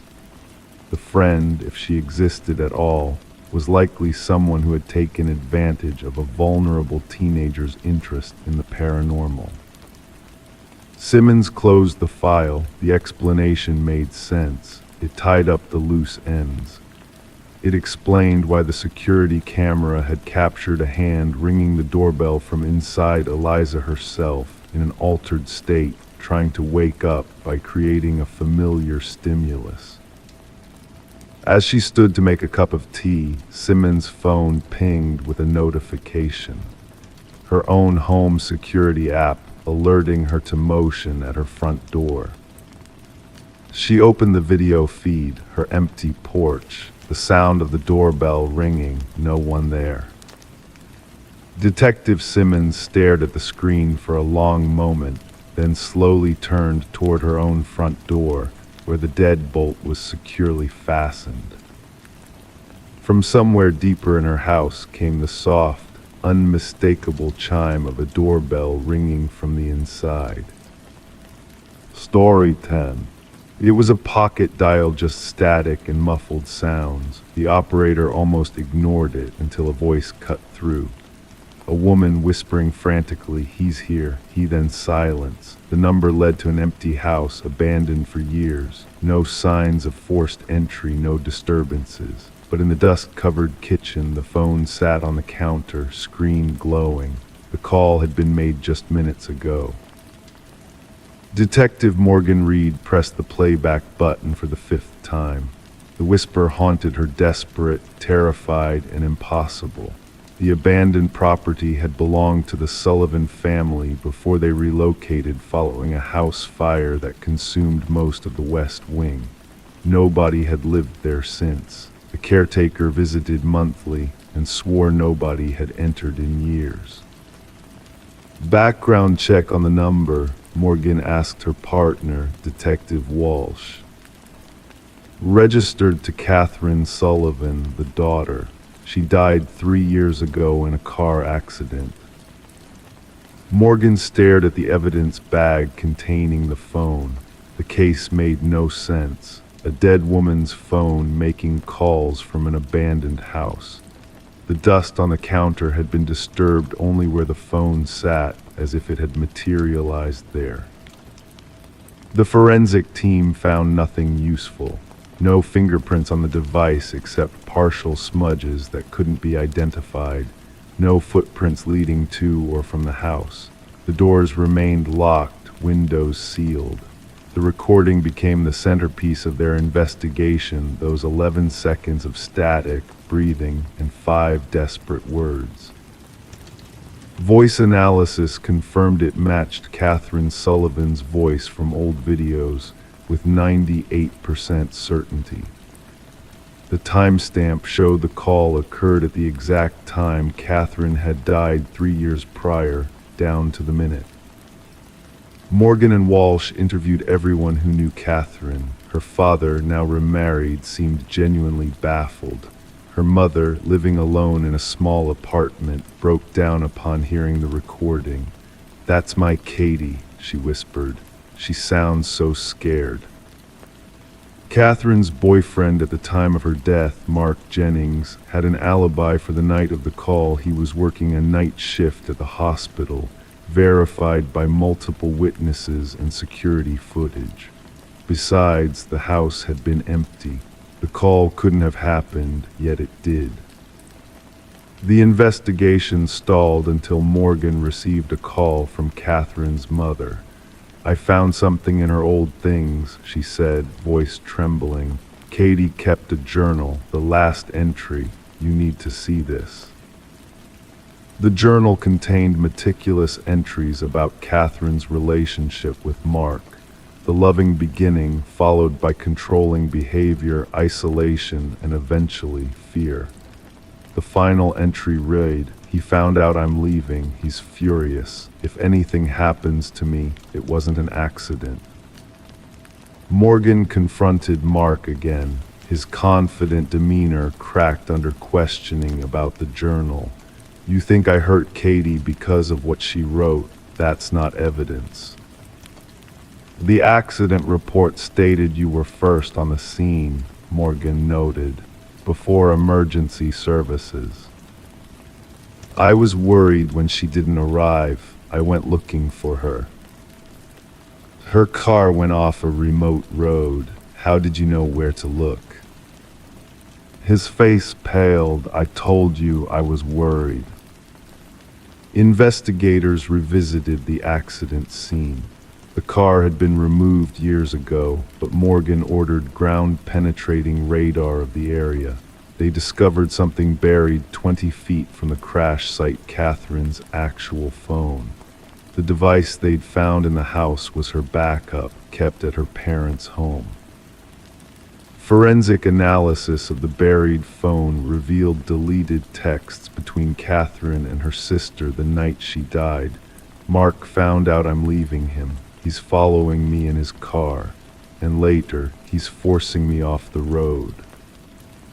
The medical examiner re-examined photographs from Catherine's autopsy. The injuries weren't consistent with the crash alone. There were defensive wounds on her hands, bruising patterns suggesting strangulation. When police arrived to arrest Mark, they found him gone. His apartment contained a shrine to Catherine photographs, belongings he'd stolen from her family, and newspaper clippings about her death. Among his possessions, they discovered an audio manipulation software and scripts showing how he'd created the ghost call by splicing Catherine's voice from old recordings. The call had been his twisted way of revisiting his crime, a game to confuse investigators and Catherine's still grieving family. The investigation expanded to other cases where Mark had worked as an emergency responder. 2 more suspicious deaths of young women emerged, both ruled accidents. Both had been in relationships with Mark. 6 days into the manhunt, officers spotted Mark's vehicle parked outside the Sullivan house. Inside, they found him sitting in the kitchen, staring at a phone identical to Catherine's. He offered no resistance during arrest. She wouldn't stay quiet, he told Morgan during interrogation. Even after I silenced her, she kept talking, kept accusing me. I needed everyone to hear her, to think she was still somewhere out there. A ghost can't testify against me. The jury deliberated for less than 3 hours before finding Mark guilty of first-degree murder. As the verdict was read, Catherine's mother clutched the journal to her chest.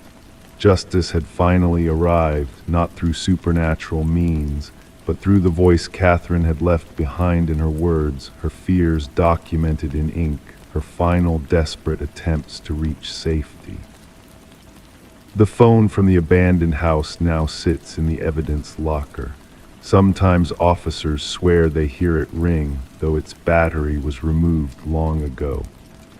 Catherine's story lives on, not as a ghost tale, but as a reminder that victims find ways to speak, even when their voices have been silenced. Story 11. She never liked going up there, but when the storm caused a leak in the roof, she had no choice. The attic was filled with forgotten things, draped in dust and cobwebs. In the farthest corner sat an old dollhouse, eerily detailed, its tiny furniture meticulously placed. But as she peered inside, her stomach twisted. The figures inside weren't dolls. They were tiny, hand-carved replicas of her family. Each figure positioned exactly where they had been sitting downstairs, except for one.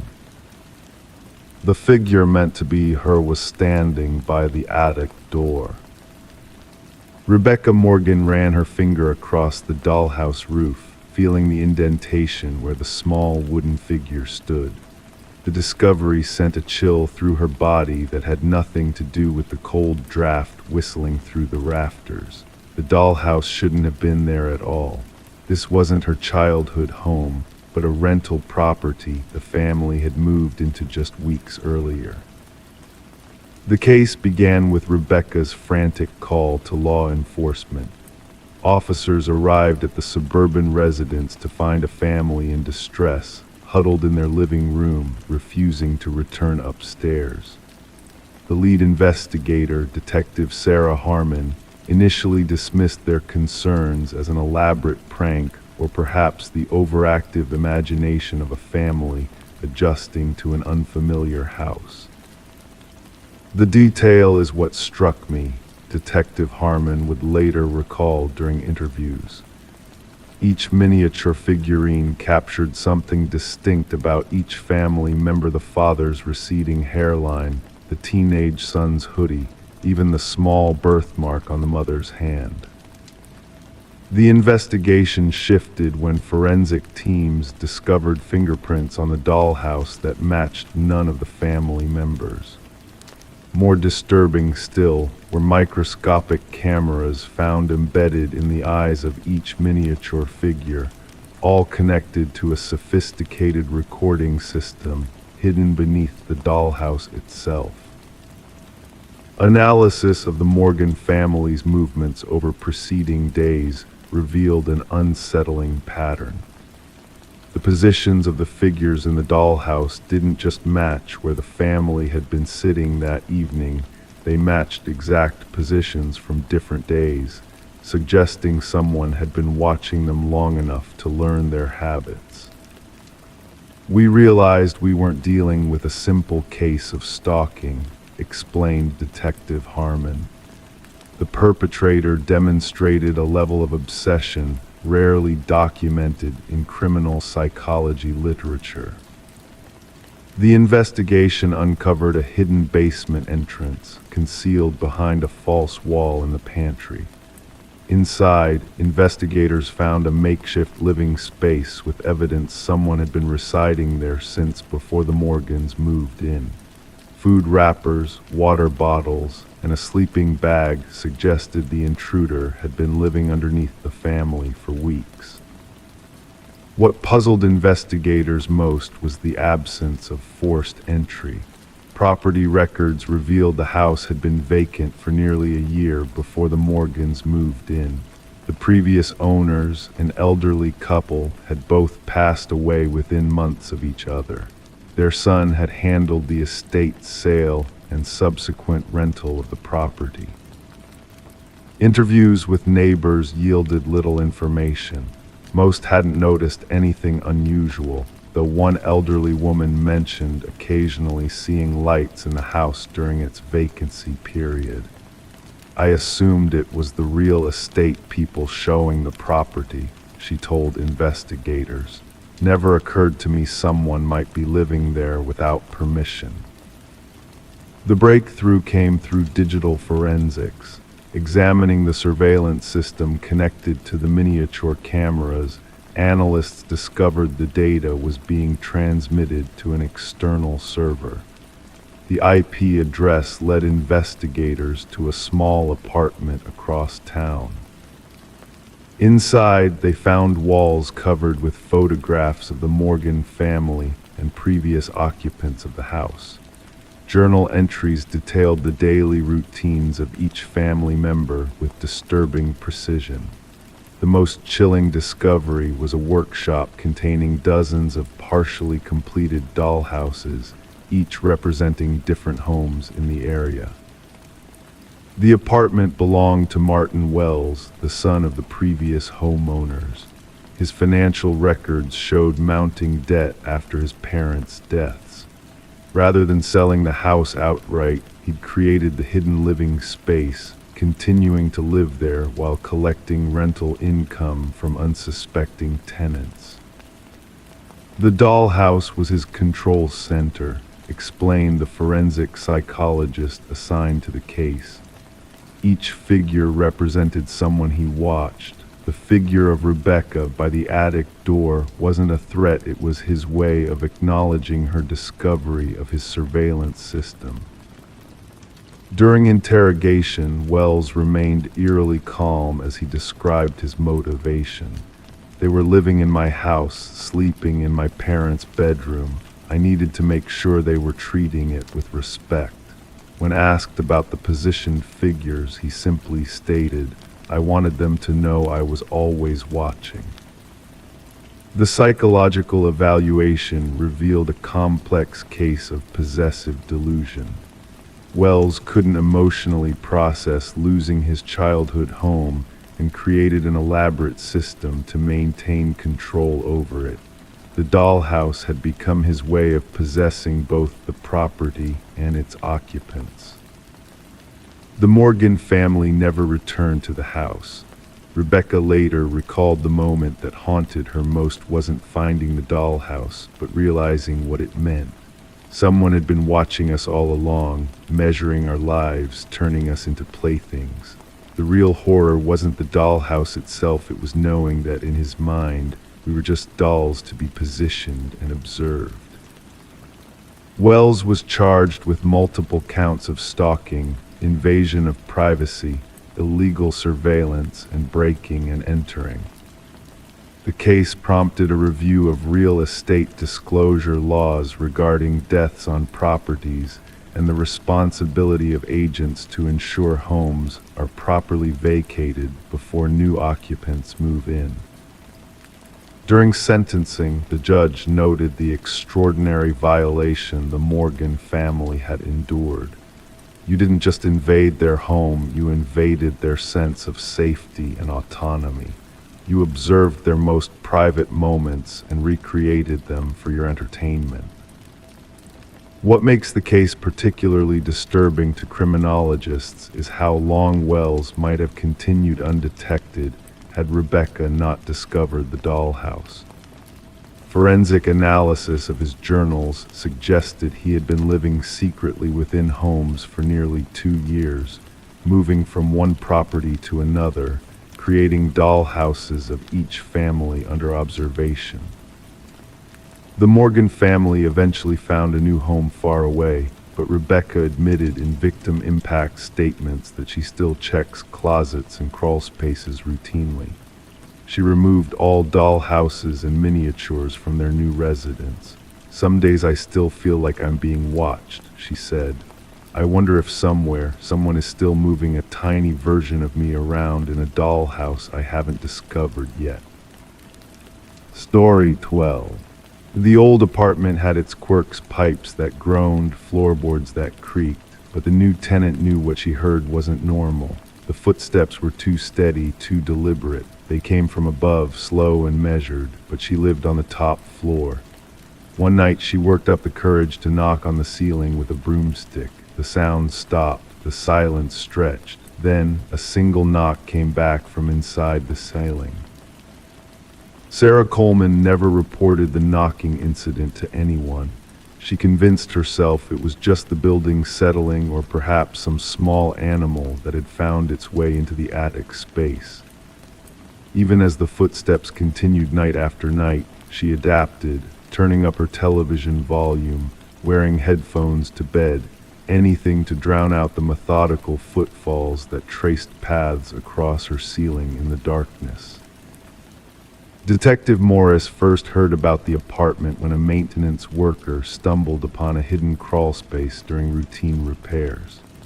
The worker had removed a section of drywall in the hallway outside Sarah's apartment to fix a water leak. Behind it, he discovered a narrow passage that shouldn't have existed according to the building plans. When he shined his flashlight inside, the beam illuminated a makeshift living space, food wrappers, water bottles, a soiled blanket, and a small notebook.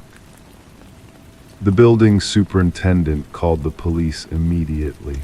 Detective Morris arrived with his partner, Detective Rivera, to find the maintenance worker pale and shaking.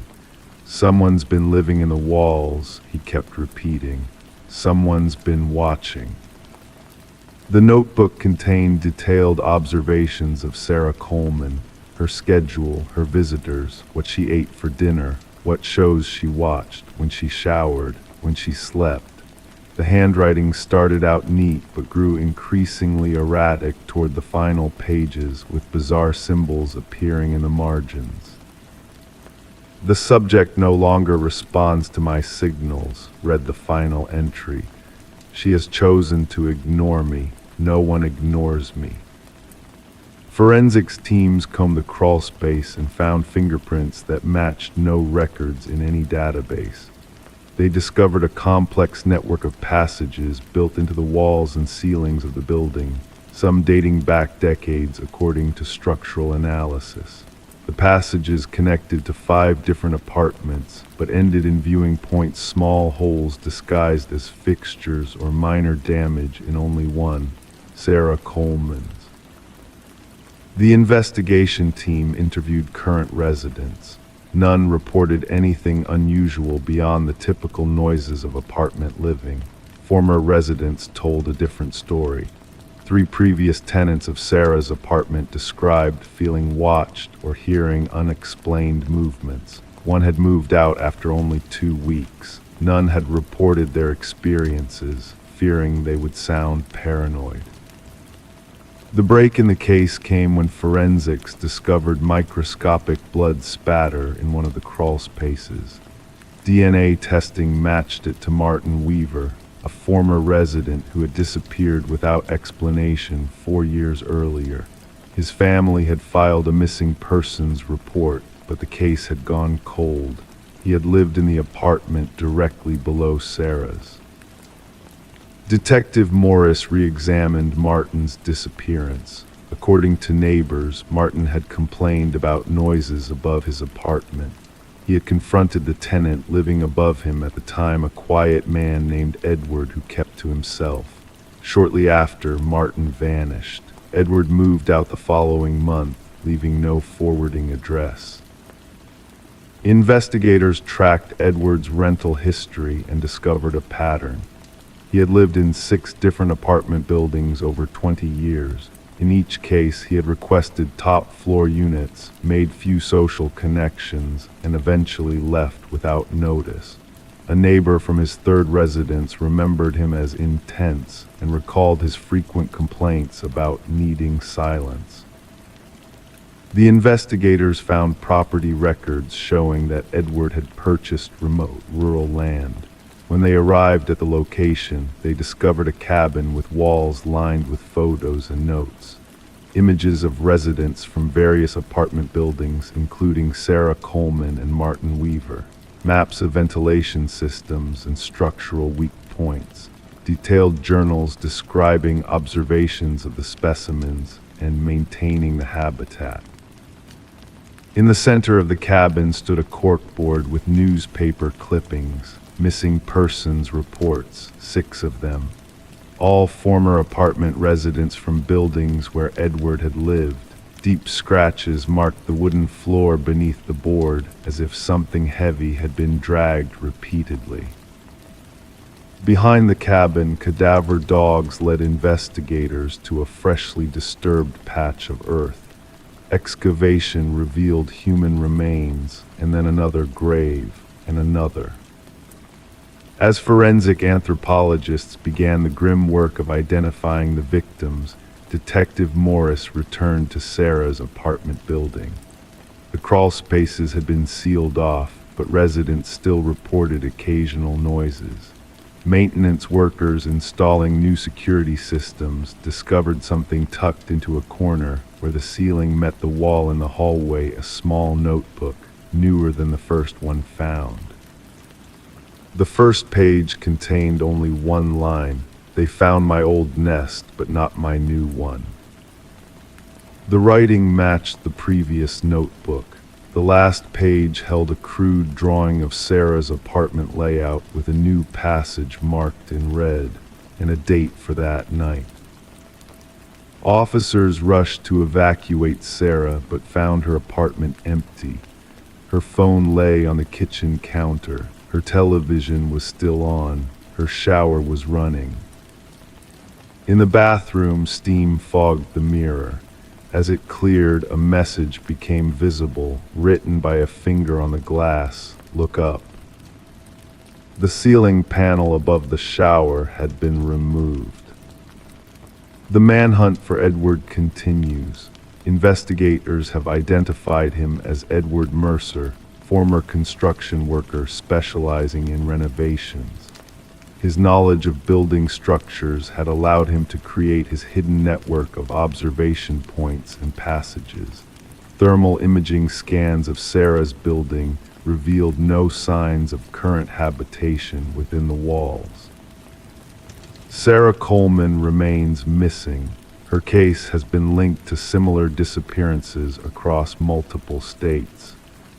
Authorities have issued warnings to apartment building managers about unauthorized modifications and hidden spaces. The image that haunts Detective Morris most is not the graves or the journals or even the photos of unsuspecting residents. It's the thought of Sarah, night after night, hearing those footsteps above her in an apartment with no upstairs neighbor. The footsteps that stopped when she knocked and then knocked back. Sometimes at night, alone in his own home, Detective Morris finds himself looking up at his ceiling, listening, waiting, and wondering who else might be listening too. Story 13. The envelope was old, its edges yellowed, but the stamp was fresh mailed just days ago. The detective opened it carefully. Inside was a single sheet of paper, its message typed in a hurried, uneven font. I am sorry for what I did. The paper felt damp. The smell of iron clung to it. Only then did they notice the reddish smear along the bottom edge. It wasn't ink. Detective Sarah Morgan placed the letter in an evidence bag, her gloved fingers handling it with practiced precision. The forensics team had already confirmed what she suspected. The reddish stain was human blood, and it matched DNA collected from an unsolved homicide case that had haunted the department for years. The victim had been a young journalist named Rebecca Warren, found in her apartment with multiple stab wounds. Her laptop was missing, her notes scattered across the floor, suggesting the attack might have been connected to a story she was working on. The case had gone cold despite hundreds of interviews and countless hours of investigation. Now this letter had arrived at the police department, addressed simply to Homicide Division. The paper and envelope revealed few fingerprints, only smudges, suggesting the sender had worn gloves. The postmark offered their first real light in months. Morgan assembled her team in the briefing room. The walls were covered with crime scene photos, timelines, and suspect profiles that had led nowhere. She pinned the image of the letter at the center of the board. This changes everything, she told the room. Our killer feels remorse. Detective James Chen, who had been partnered with Morgan since the beginning of the case, studied the letter. Or wants us to think they do, he countered. The blood could be theatrical, a way to taunt us. The forensics team traced the typewriter's unique impression patterns to a model that hadn't been manufactured in decades. Rare, but not impossible to find. They began contacting antique shops and collectors throughout the region. As the investigation gained momentum, they revisited Rebecca's life. Her editor described her as tenacious, dedicated to exposing corruption. Her latest assignment had involved investigating a wealthy family with connections to local politics. The family patriarch had died recently, leaving behind a contentious will and siblings accusing each other of manipulation. The detectives interviewed Rebecca's boyfriend, Michael Barnes. During their first conversation months ago, he had appeared devastated, providing a solid alibi. Now, with the letter in evidence, they noticed subtle changes in his demeanor, nervous glances, a slight tremble in his hands. Rebecca mentioned someone was following her, he admitted during this new interview. I thought she was being paranoid because of her investigation. I should have listened. While the detectives pursued this angle, a second letter arrived. The same typewriter, the same blood. This time the message was longer. She knew too much about the family, about the inheritance, about what happened to the old man. I never meant for it to go that far. The investigation led to the mansion of the deceased patriarch, where they interviewed the eldest son, Richard. His collection of antiques included several vintage typewriters. When asked about them, his explanation seemed rehearsed, too polished. The breakthrough came when the forensics team discovered microscopic fibers on the envelopes that matched custom stationery used exclusively by the family's youngest daughter, Eleanor. Upon questioning, she revealed that Richard had asked to borrow her stationery a month earlier. A search warrant for Richard's home revealed a hidden room containing newspaper clippings about Rebecca, surveillance photos, and a vintage typewriter matching the one used for the letters. The blood analysis confirmed it belonged to Rebecca. What the detectives hadn't anticipated was the connection between Richard and Michael. Bank records showed substantial payments from Richard to Michael in the weeks before Rebecca's murder. When confronted, Michael broke down. She told me she found evidence that Richard had poisoned his father to speed up his inheritance, Michael confessed. I told Richard what she knew. It was just supposed to scare her into dropping the story. I never thought he would kill her. The final piece fell into place when Eleanor came forward with a recording. She had secretly captured a conversation between Richard and Michael discussing how to deal with Rebecca. Richard's voice was clear. She needs to be silenced permanently. Richard was arrested while attempting to flee. The prosecution built their case around the letters, the typewriter, the financial transactions, and Eleanor's recording.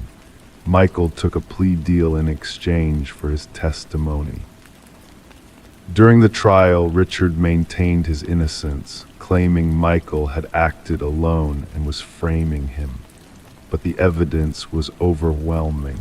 The jury deliberated for less than a day before returning a guilty verdict. As Richard was led away in handcuffs, Detective Morgan approached Rebecca's parents in the courtroom. No words could bring back their daughter, but the conviction brought a measure of closure. The blood-stained letters remained in evidence storage, a reminder that even the most carefully planned crimes leave traces, and that remorse, whether genuine or tactical, can be the undoing of those who believe they've committed the perfect murder. The case of Rebecca Warren became a landmark example in detective training, teaching new investigators that sometimes the breakthrough doesn't come from high-tech forensics, but from something as simple as an old typewriter and the weight of guilt pressing down on a killer's conscience. Story 14. The house had been vacant for years. The neighbors said no one had lived there since the young woman went missing. Yet when the new tenants moved in, they found the bedroom locked from the inside. After prying it open, the air was stale, heavy with dust, but something wasn't right. The bed was made, the mirror wiped clean. On the desk, a single candle had melted down to nothing, its wax pooling like frozen tears. And then they saw it, the notebook, open to a page with fresh ink. The last entry was dated the night she disappeared. Detective Morgan read through the notebook's pages while forensic technicians dusted the room for prints. The writing belonged to Elise Winters, age 26, reported missing by her parents almost 5 years prior. Her handwriting flowed across the pages in neat, precise strokes until the final entry, where the pen had pressed harder, leaving indentations on subsequent blank pages. "I know he's watching me tonight," the final entry read. "The same car has passed by 3 times. I've called for help, but no one believes me. If something happens, know that it wasn't random." The detective closed the book, slipping it into an evidence bag. The smell of dust and something else, a faint chemical odor, lingered in the room. The landlord stood in the doorway, arms crossed, face pale. "I swear we checked every room before listing it for rent," he muttered. "That door wasn't locked." Elise had been working as a paralegal for Harriman and Associates, a prestigious law firm handling several high-profile corporate cases. Colleagues described her as meticulous, dedicated, and increasingly withdrawn in the weeks before her disappearance. She started staying late, her supervisor told investigators during a recorded interview. Said she discovered something in the Westridge acquisition files that didn't add up. Numbers that were changed, documents that were backdated. The detective studied photographs of Elise' auburn hair, serious eyes behind rectangular glasses, always professionally dressed. The woman in the photos seemed too calculated to simply disappear, too organized to leave without a trace. The bedroom yielded few clues, no signs of struggle, no blood, just a perfectly preserved moment in time, as if Elise had stepped out for coffee and intended to return. The candle on the desk was black wax, unscented.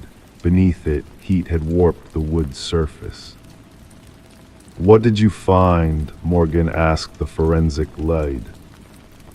"Multiple fingerprint sets, most degraded with age. The interesting part is what's missing. The doorknob was wiped clean inside and out, same with the window latches." The investigators removed the baseboards, checked behind outlets, and searched for hidden compartments. When they pulled up a loose floorboard near the closet, they found it a small waterproof case containing a flash drive and a key.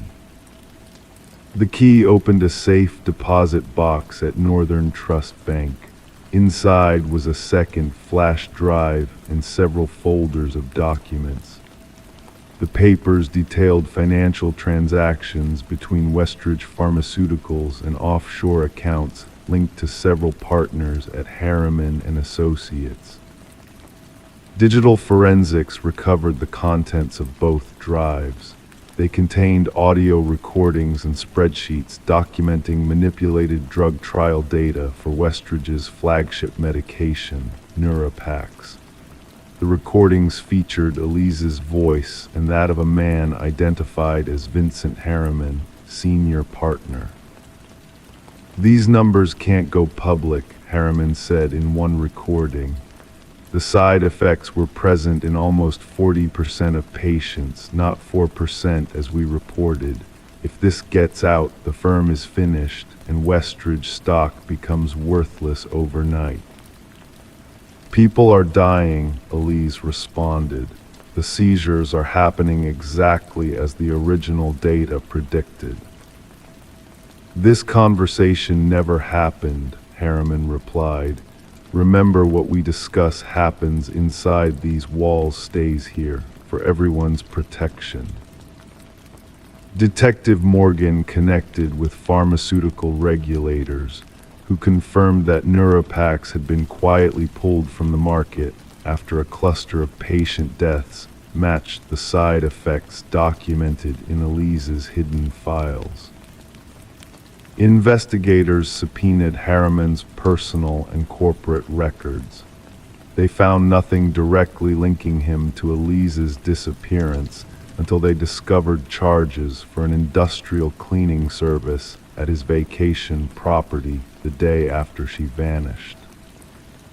When police searched the property, they found microscopic blood traces matching Elise's DNA profile despite the thorough cleaning.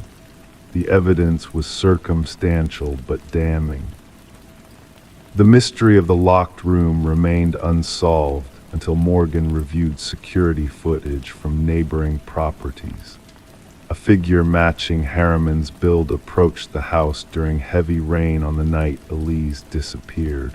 The footage showed him entering, but never leaving through any visible exit. The detective returned to the bedroom with a structural engineer. Together they discovered a hidden passage in the back of the bedroom closet, connecting to maintenance tunnels that ran beneath several blocks of older homes in the neighborhood.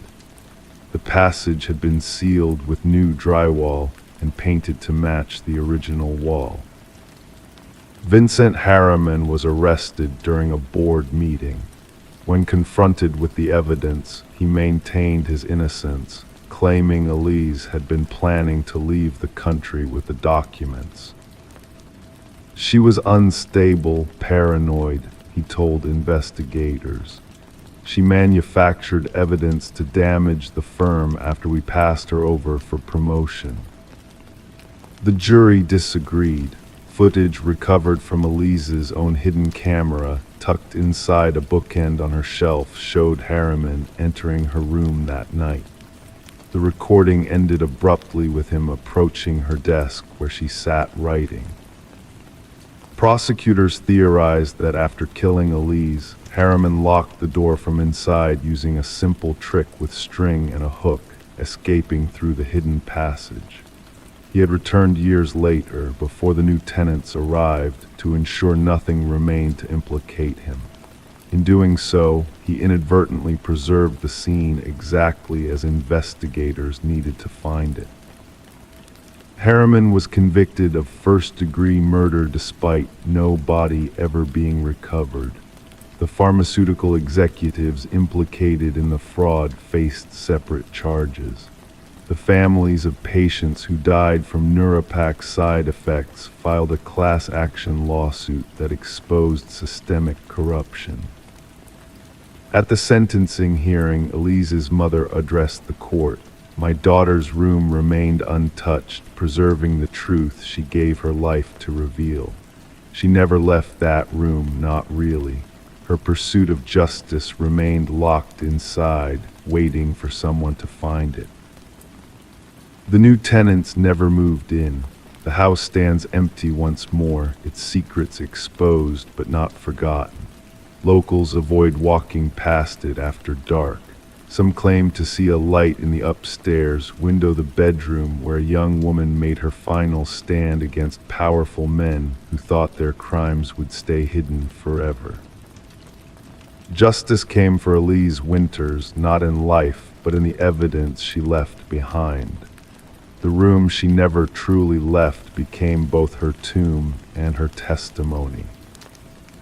Story 15. The apartment was old, the heating system groaned, the pipes rattled. It was nothing unusual. At least that's what she told herself until she heard it. A voice, faint but distinct, carried through the vents. It wasn't the usual murmurs of a neighbor on the phone. It was whispering, calling her name. She pressed her ear against the grate, heart pounding. A breath of cold air rushed past her cheek, and then softly, almost playfully, "I know you can hear me." Detective Morgan Shaw stood motionless in the center of the vacant apartment, her gaze fixed on the rusted vent cover that had been pried from the wall. The forensics team worked methodically around her, cameras flashing as they documented the scene.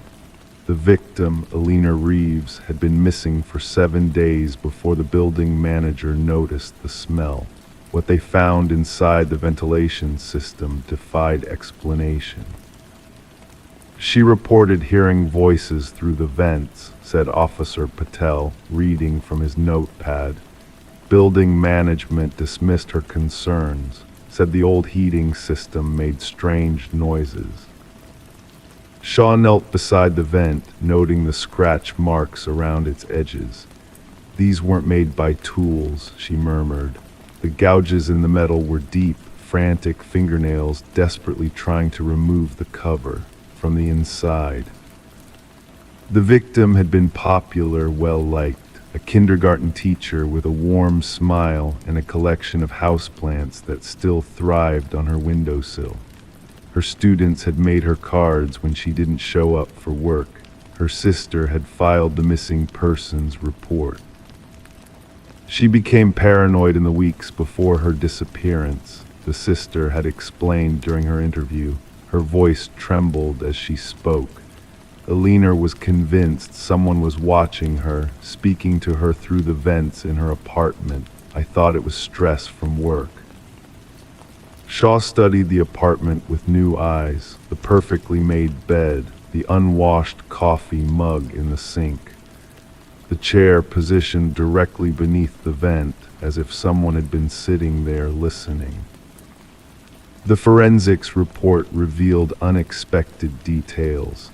Fibers caught in the vent grating matched those from the victim's favorite cardigan. A partial fingerprint not Alina's was found on the inside of the vent cover. Most disturbing were the audio recordings recovered from Alina's phone. Shaw listened to them alone in her car, the rain drumming against the roof. Alina's voice came first, hesitant and frightened. If you're real, say something. Silence stretched for 20 seconds before a response came, a whisper so faint Shaw had to turn the volume to maximum. Alina, sweet Alina, let me in. The background check on the building yielded unsettling history. 7 tenants had vacated the apartment in the past decade, each breaking their lease early. 2 had filed complaints about noises in the walls. 1 had been treated for carbon monoxide poisoning, claiming hallucinations of voices calling from the vents. The building superintendent, a man named Harold Weber, had worked there for 15 years. His personnel file showed no red flags, though Shaw noted he possessed keys to every apartment. During questioning, he maintained an unnerving calmness. The building makes noises, he said with a shrug. People get spooked, nothing supernatural about old pipes and settling foundations. But when Shaw asked about the previous tenants of apartment 4B, his demeanor shifted subtly. A tightening around the eyes, a slight tension in his shoulders. I don't keep track of everyone who comes and goes, he replied, eyes fixed on a point beyond her shoulder. The investigation took an unexpected turn when forensics discovered a hidden access panel in Alina's bathroom, concealed behind a loose tile. It connected to a narrow maintenance passage that ran between the walls, providing access to the ventilation system throughout the building. Inside this passage, they found a collection of items, a flashlight, a water bottle, food wrappers. Someone had been living within the walls, watching, listening, whispering. Shaw ordered a search of Weber's apartment. It was immaculate, almost sterile in its tidiness. Nothing out of place, nothing personal, until they checked his computer. The files were organized by apartment numbers. Inside folder 4B were hundreds of audio recordings, conversations, phone calls, the sound of Alina singing in the shower, pictures taken through vents and tiny holes drilled in walls. A digital journal documented his relationship with her. She hears me now, one entry read. She listens for me, waits for me. Soon I will invite her into the walls with me. The most damning evidence came from a small storage unit rented under Weber's name. Inside, they discovered artifacts from previous tenants, jewelry, photographs, clothing preserved like trophies, a shrine to his connections with the people he watched. Weber was arrested trying to board a bus in the dead of night. He offered no resistance, only smiled serenely as the handcuffs closed around his wrists. They all hear me eventually, he told Shaw during interrogation. The building speaks to them through me. The coroner determined Alina had been alive when she entered the ventilation system, likely coaxed in through the hidden passage. Sedative traces in her system suggested she was drugged. She had become disoriented in the maze of metal ducts, her oxygen depleting as she crawled deeper into the building's lungs, following the whispers that promised safety ahead. The families of former tenants came forward after the arrest. Some reported missing items. Others described loved ones who had become anxious, paranoid, convinced they were being watched. A pattern emerged spanning years, a predator hiding within the walls, selecting his victims, studying them, speaking to them through the vents until the whispers became their reality. At trial, Weber maintained an eerie composure. His attorney pursued an insanity defense, presenting psychological evaluations describing delusions of symbiosis with the building. The prosecution countered with evidence of meticulous planning, the modified vents, the carefully maintained passages, the detailed records of his victims' habits. The jury deliberated for just 4 hours before returning their verdict, guilty on all counts. As Weber was led from the courtroom, he turned to Shaw with a smile that never reached his eyes. "They'll still hear me," he said. "The building remembers, the whispers never stop." The apartment building stands vacant now. Despite renovations, new owners, fresh paint, no one stays long. Residents report strange sounds from the vents, whispers in the walls, cold drafts that carry voices. The heating system groans, the pipes rattle, it's nothing unusual. At least that's what they tell themselves. Story 16. The costume shop was closing down, selling off old inventory. A woman picked up a mask from a dusty shelf, its features delicate but unsettlingly lifelike. The cashier hesitated when she placed it on the counter. "That's not ours," he muttered. Confused, she checked the tag. There wasn't one. Shrugging, she took it home. That night she woke up to a soft sound, a whisper of fabric shifting. The mask was no longer on the dresser where she had left it. It was sitting on her nightstand, facing her. The woman, Catherine Reed, was found by her neighbor. The front door stood ajar, morning light spilling across the threshold into the otherwise dark home. The neighbor had come to return a borrowed book, but instead discovered a scene that would haunt investigators for years. Catherine lay motionless on her bedroom floor, the mask nowhere to be found. Detective Morgan arrived as forensics photographed the scene. The shutters clicked rhythmically against the backdrop of hushed voices. No signs of forced entry, an officer noted, writing in his notepad. The detective nodded, gaze traveling across the room, taking in details others might miss. A single drawer partially open, a water glass on the nightstand, lipstick on the rim. Everything seemed ordinary except for the woman who would never wake again. The medical examiner bent over the body, face grave. Cause of death unclear at first inspection. No visible wounds, no signs of struggle. He pointed to her face. Noticed the expression terror frozen in her features. The detective crouched for a closer look. "Something scared her to death," she whispered. Catherine had lived a quiet life as an art appraiser. Colleagues described her as meticulous, passionate about authenticity. She could spot a forgery from across the room, her boss said during questioning. She had an eye for details that weren't right. The detective wondered if that talent had somehow led to her demise. Security footage from the costume shop revealed something odd.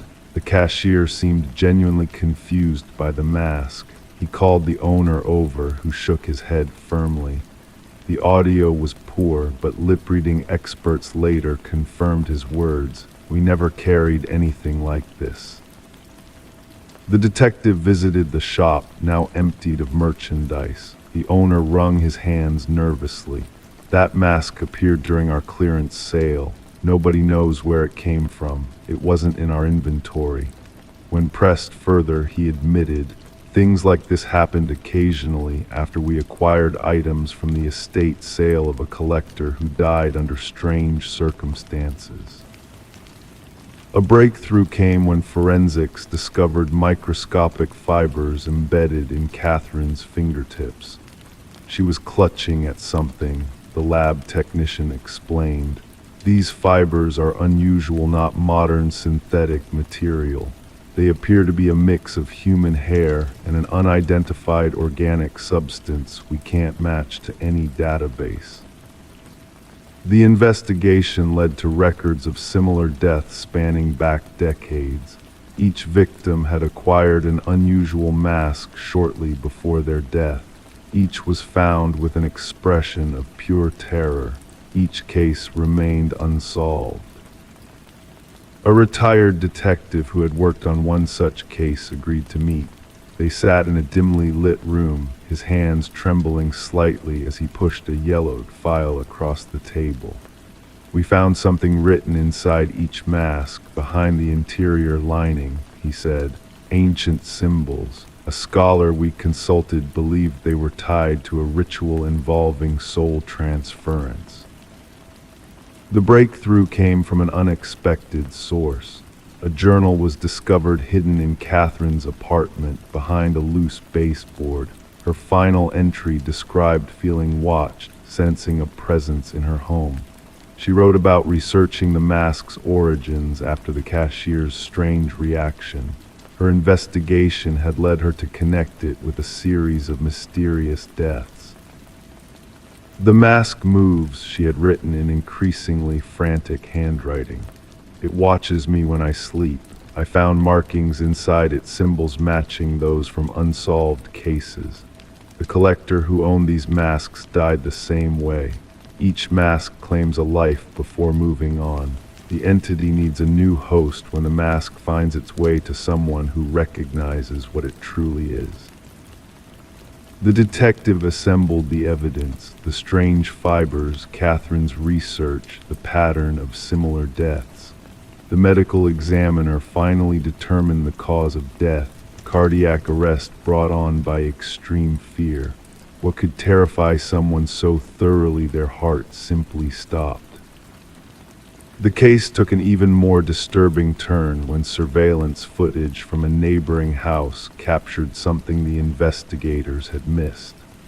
A figure leaving Catherine's home in the dark, wearing what appeared to be a mask, moving with Catherine's distinctive gait, but somehow wrong, mechanical, as if someone were wearing her movements like an ill-fitting costume.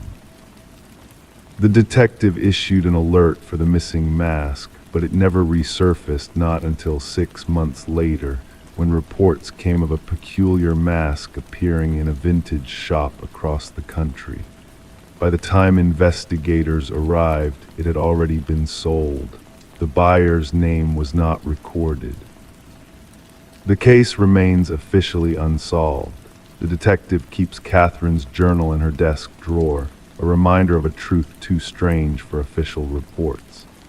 Sometimes at night, she wakes with a start, feeling watched. She checks her windows and doors, secures the locks, and tries not to think about the mask that might one day find its way to someone else who can see what it truly is, a vessel waiting to be filled, moving from victim to victim in an endless cycle that began centuries ago and continues still.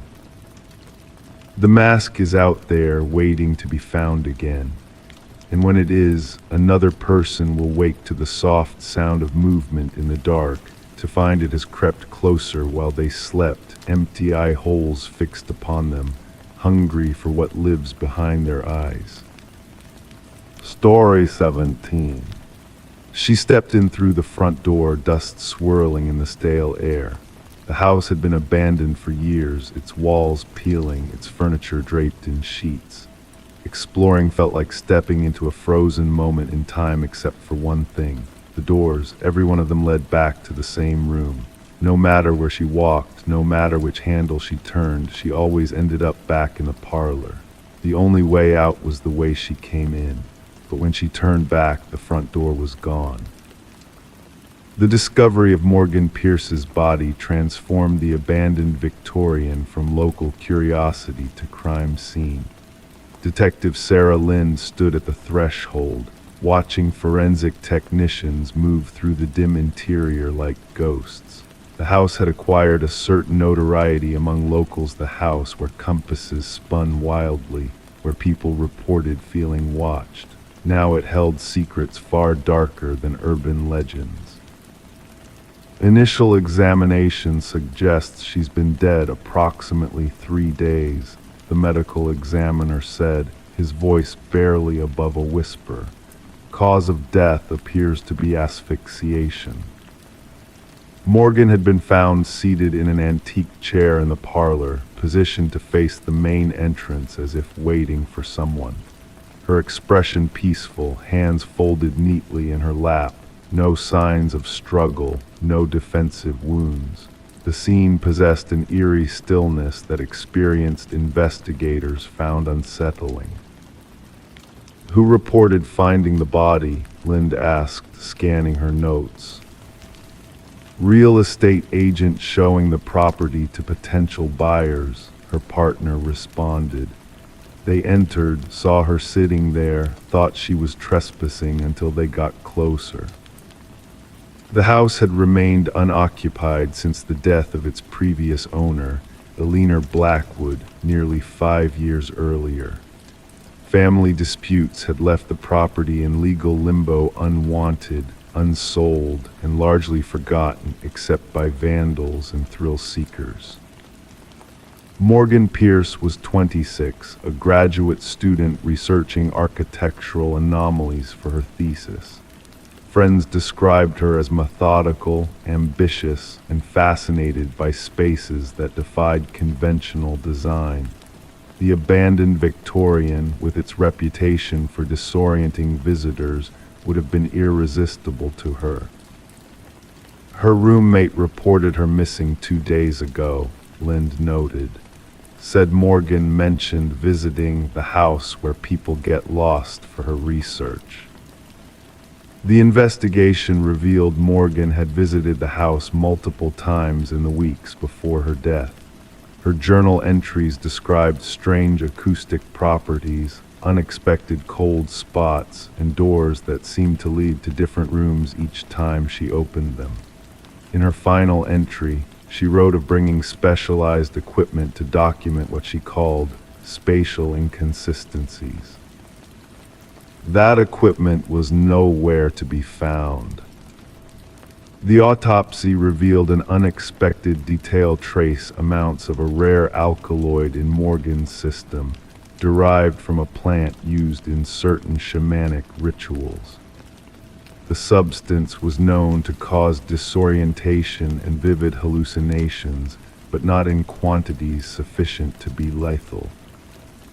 She wasn't a recreational drug user, her boyfriend insisted during questioning. Morgan was rigorous about her research methods. She wouldn't have compromised her perception deliberately. Digital forensics recovered fragments of deleted messages on Morgan's phone, conversations with someone who shared her fascination with the house, someone who claimed to understand its secrets. The messages grew increasingly intimate and cryptic. The house remembers what happened there, one message read. It wants someone to know.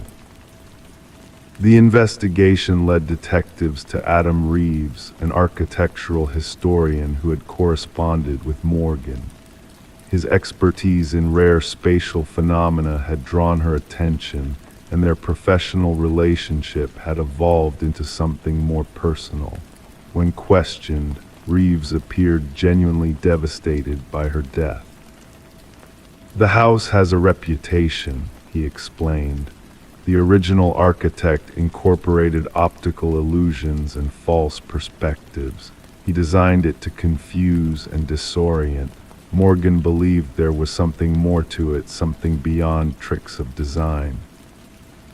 But Reeves had an alibi for the estimated time of death. Security footage showed him giving a lecture at a university symposium several hours away. The breakthrough came from an unexpected source, Alina Blackwood's grandson, now living abroad. When contacted by investigators, he revealed a family secret kept buried for generations. "My grandmother wasn't the only Blackwood to die in that house," he said. "There were others, always found in the parlor, always looking peaceful. The family called it the claiming." He provided investigators with journals dating back decades, documenting deaths initially ruled as heart failure or stroke. The pattern was unmistakable. Individuals who spent significant time in the house eventually succumbed to what the family euphemistically called the influence. A secondary search of the property revealed a hidden compartment behind the parlor fireplace. Inside, investigators found Morgan's missing equipment and something else. A small chamber containing artifacts from numerous indigenous cultures, arranged in a precise geometric pattern. At the center sat a carved figurine, its features worn smooth by handling across generations. Analysis identified the carving as representing a deity associated with liminal spaces, thresholds between worlds. Residue on the artifacts matched the alkaloid found in Morgan's system. The case took another turn when forensic analysis of dust patterns in the house indicated someone else had been present when Morgan died. Partial fingerprints not matching Morgan's or any known visitors were recovered from doorknobs throughout the house. 3 weeks into the investigation, Adam Reeves was found dead in his apartment. Like Morgan, he was seated facing the entrance, expression peaceful, with the same alkaloid in his system. Clutched in his hand was a key that matched no lock in his apartment, but fit perfectly into the hidden compartment in the Victorian. In his final email, sent to himself as if preserving a record, Reeves wrote, "The house doesn't trap you physically, it traps your perception. Morgan was right, the doors led where they've always led, but something makes you think you're going in circles. Once you realize the truth, you can leave any time, but by then you don't want to." The case officially remains open, classified as suspicious deaths under investigation. The Victorian has since been condemned, access restricted by authorities, yet rumors persist of lights seen inside during certain nights and of visitors who enter but are never seen leaving. Some locals insist the house claims those who understand its secrets too well. Others believe Morgan and Reeves discovered something powerful and ancient, something that exists in the spaces between conventional reality. The truth remains as elusive as an exit in a house where all doors lead back to the beginning. Story 18. The package had no return label, no tracking number, just a cardboard box, slightly damp from the morning dew. It wasn't meant for her. Her address was right, but the name was wrong. She should have ignored it. Should have left it on the porch, but curiosity won. She peeled back the tape, expecting books, clothes, something harmless. Instead, inside was a VHS tape, a single sticky note attached. "Watch alone." Sarah Miller stared at the black plastic rectangle resting in her palms. The weight felt wrong, somehow heavier than it should be, as if bearing the gravity of something forbidden. Her fingers traced the worn edges of the tape, feeling the small imperfections in the plastic casing. The handwritten note bore the pressure marks of someone who pushed the pen too hard against paper, urgency in every stroke. The suburban neighborhood around her continued its mundane symphony, a dog barking in the distance, children playing somewhere beyond her fence, the mechanical hum of a lawnmower cutting through the morning air. Normal life carried on, unaware of what had just been delivered. Sarah brought the package inside, setting it on her kitchen counter while doubt crept into her mind. The name on the box, Daniel Whitaker, meant nothing to her. She had lived in the house for nearly 4 years and never received mail for anyone by that name. The previous owners had been the Johnsons, an elderly couple who moved to be closer to their grandchildren. Curiosity and unease battled within her as she glanced at her VCR, a relic she kept mostly for nostalgia. Something about the tape called to her a mystery wrapped in worn black plastic. Against her better judgment, Sarah slid the tape into the machine. Static filled the screen, at first white noise that gradually sharpened into focus. A dark room appeared, dimly lit by a single lamp. The camera angle was low, slightly askew, as if hastily placed. A man sat in a wooden chair, his face initially obscured by shadow. "My name is Daniel Whitaker," the man spoke, his voice quiet but steady. "If you're watching this, someone found you, which means they'll find me too." He leaned forward, revealing a face marked by sleepless nights and constant vigilance, deep-set eyes, several days of stubble, hair disheveled. "I didn't kill her, I need you to know that, but they found my fingerprints, my DNA, even though I never touched her." The camera shook slightly as Daniel adjusted it, revealing more of the sparse room, bare walls, minimal furniture, the temporary dwelling of someone prepared to leave at any moment.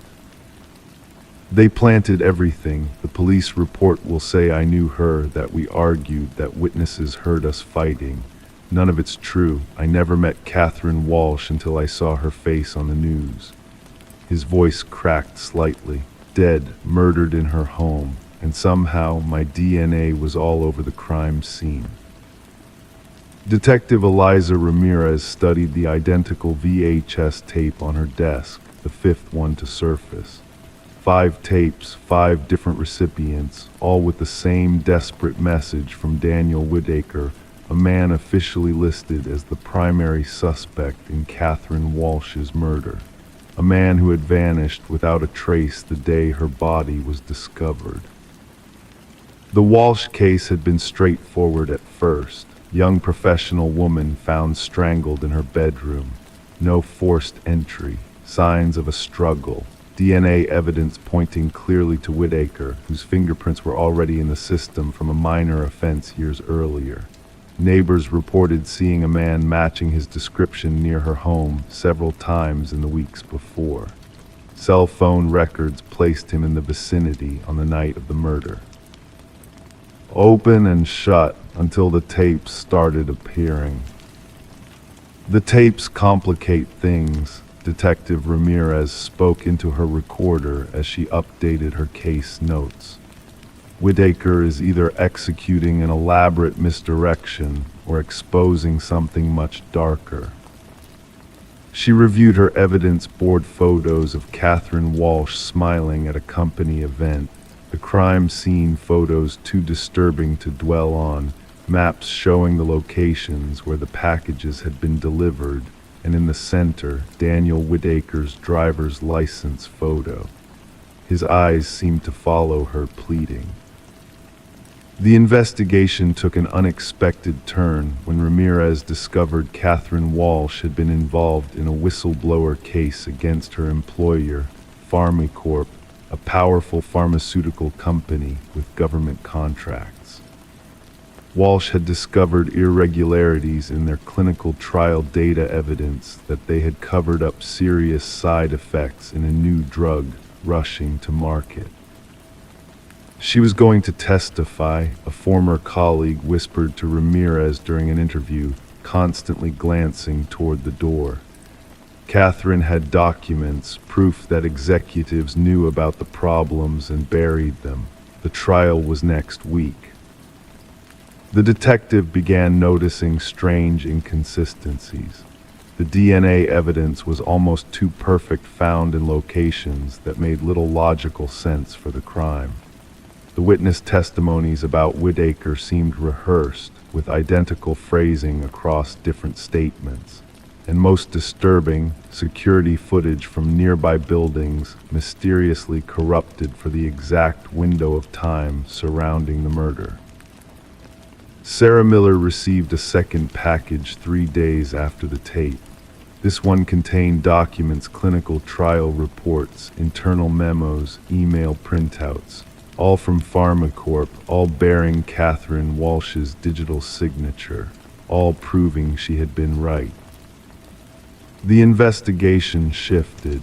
Detective Ramirez connected with recipients of the other tapes, piecing together Whitaker's breadcrumb trail. He had worked IT security for a contractor that serviced PharmaCorp systems. He had never met Catherine, but he had seen her name flagged in an unusual security protocol he wasn't meant to access. They were monitoring her, Whitaker explained in a second tape that surfaced. I saw the surveillance orders in the system. They knew she was gathering evidence, and then I found myself locked out of the network. The next day she was dead, and somehow I became the killer.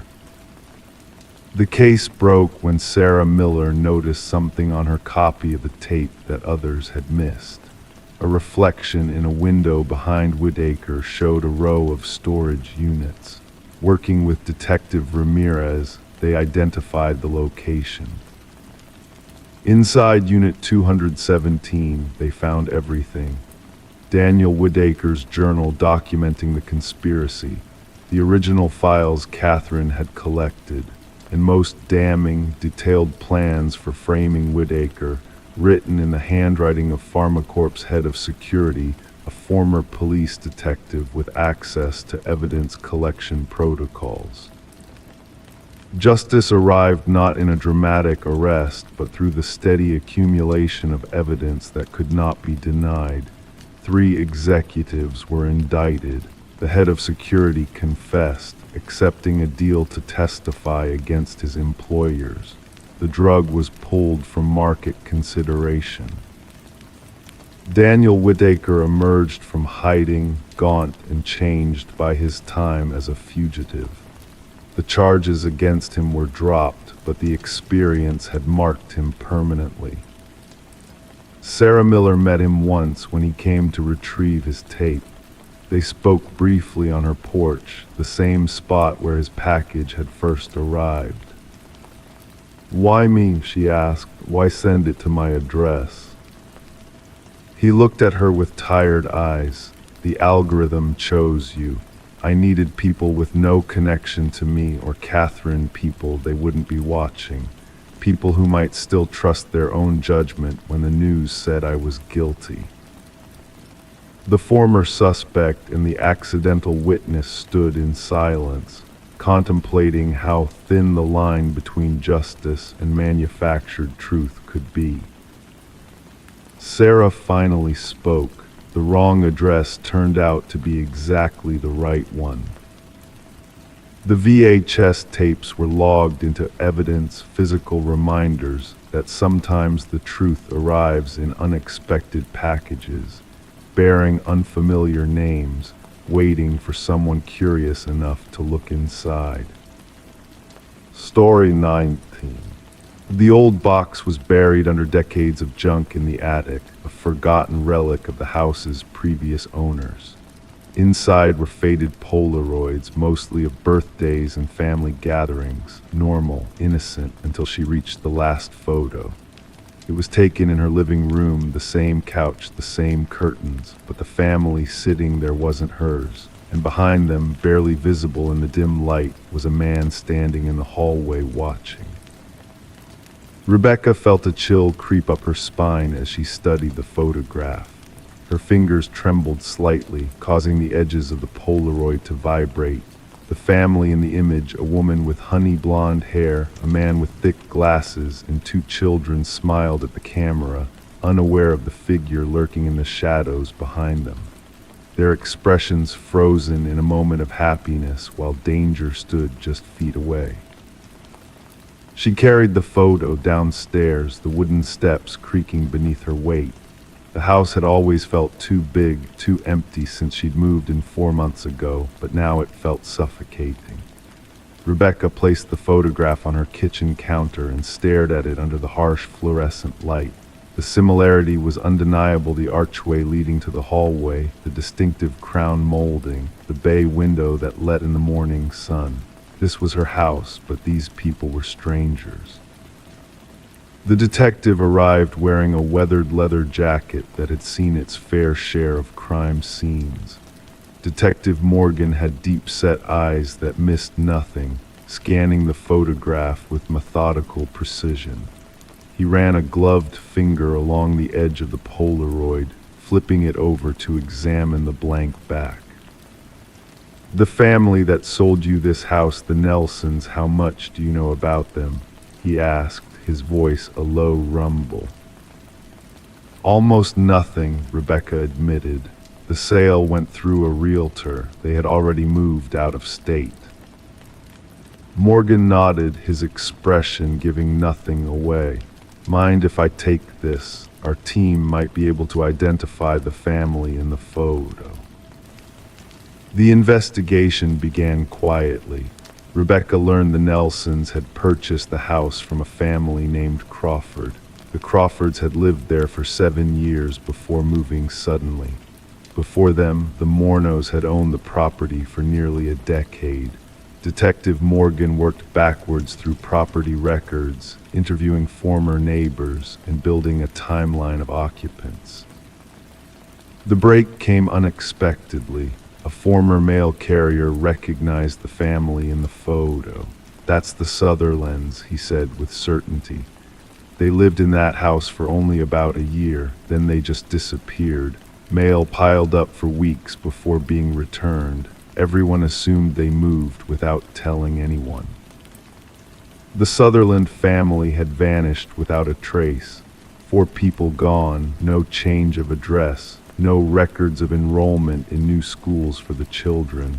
Their cars were never found, bank accounts untouched, as if they had simply ceased to exist. Forensic analysis dated the Polaroid to approximately 15 years earlier. The technician pointed to small details in the image: the distinctive pattern of dust particles in the air, the unnatural stillness of the subjects. "This was taken with a timer," she explained. "See how they're all positioned perfectly? Someone set up the camera and then had to rush into position." But if the Sutherlands had set up the camera themselves, who was the figure in the hallway? Enhanced imaging revealed more details about the shadowy presence. Tall, male, wearing what appeared to be dark clothing. His face remained obscured, but his posture suggested he was watching intently. He stood perfectly still, as if he belonged there, as if he had every right to be in that house. Detective Morgan discovered a pattern. Before the Sutherlands, another family had lived in the house for exactly 1 year before disappearing, and before them, another. 5 families over a span of 5 years, all vanishing without explanation, always after exactly 1 year of residency. Rebecca had been in the house for 4 months. The investigation uncovered building records from decades earlier. The house had been built by a renowned architect with a sterling reputation, but the project manager had disappeared near completion. His replacement, a man named Samuel Whitfield, had finished the job. Police archives contained a single photograph of Whitfield, a tall, slender man with hollow cheeks and penetrating eyes. When digitally aged and compared to the figure in the Polaroid, the match was undeniable. But Samuel Whitfield had reportedly died in a construction accident shortly after the house was completed. His body was never recovered from the collapsed foundation of another building site. The basement became the focus of the investigation. Ground-penetrating radar revealed anomalies beneath the concrete floor, inconsistencies in density that shouldn't have been there. When the jackhammers broke through the surface, the smell hit them first. Beneath layers of concrete and soil, they found them. Not just the Sutherlands, all of them. Every missing family, perfectly preserved in the cool, dry earth. Among their possessions was a camera, the same camera that had taken the Polaroid found in the attic, and dozens more photographs, each showing a different family, smiling, unaware of the figure watching from the shadows. The house was sealed off as a crime scene. Rebecca would never return. As investigators cataloged evidence, they discovered a crawl space in the attic, hidden behind a false wall. Inside was a small cot, photography equipment, and a journal filled with meticulous observations of the families who had lived there.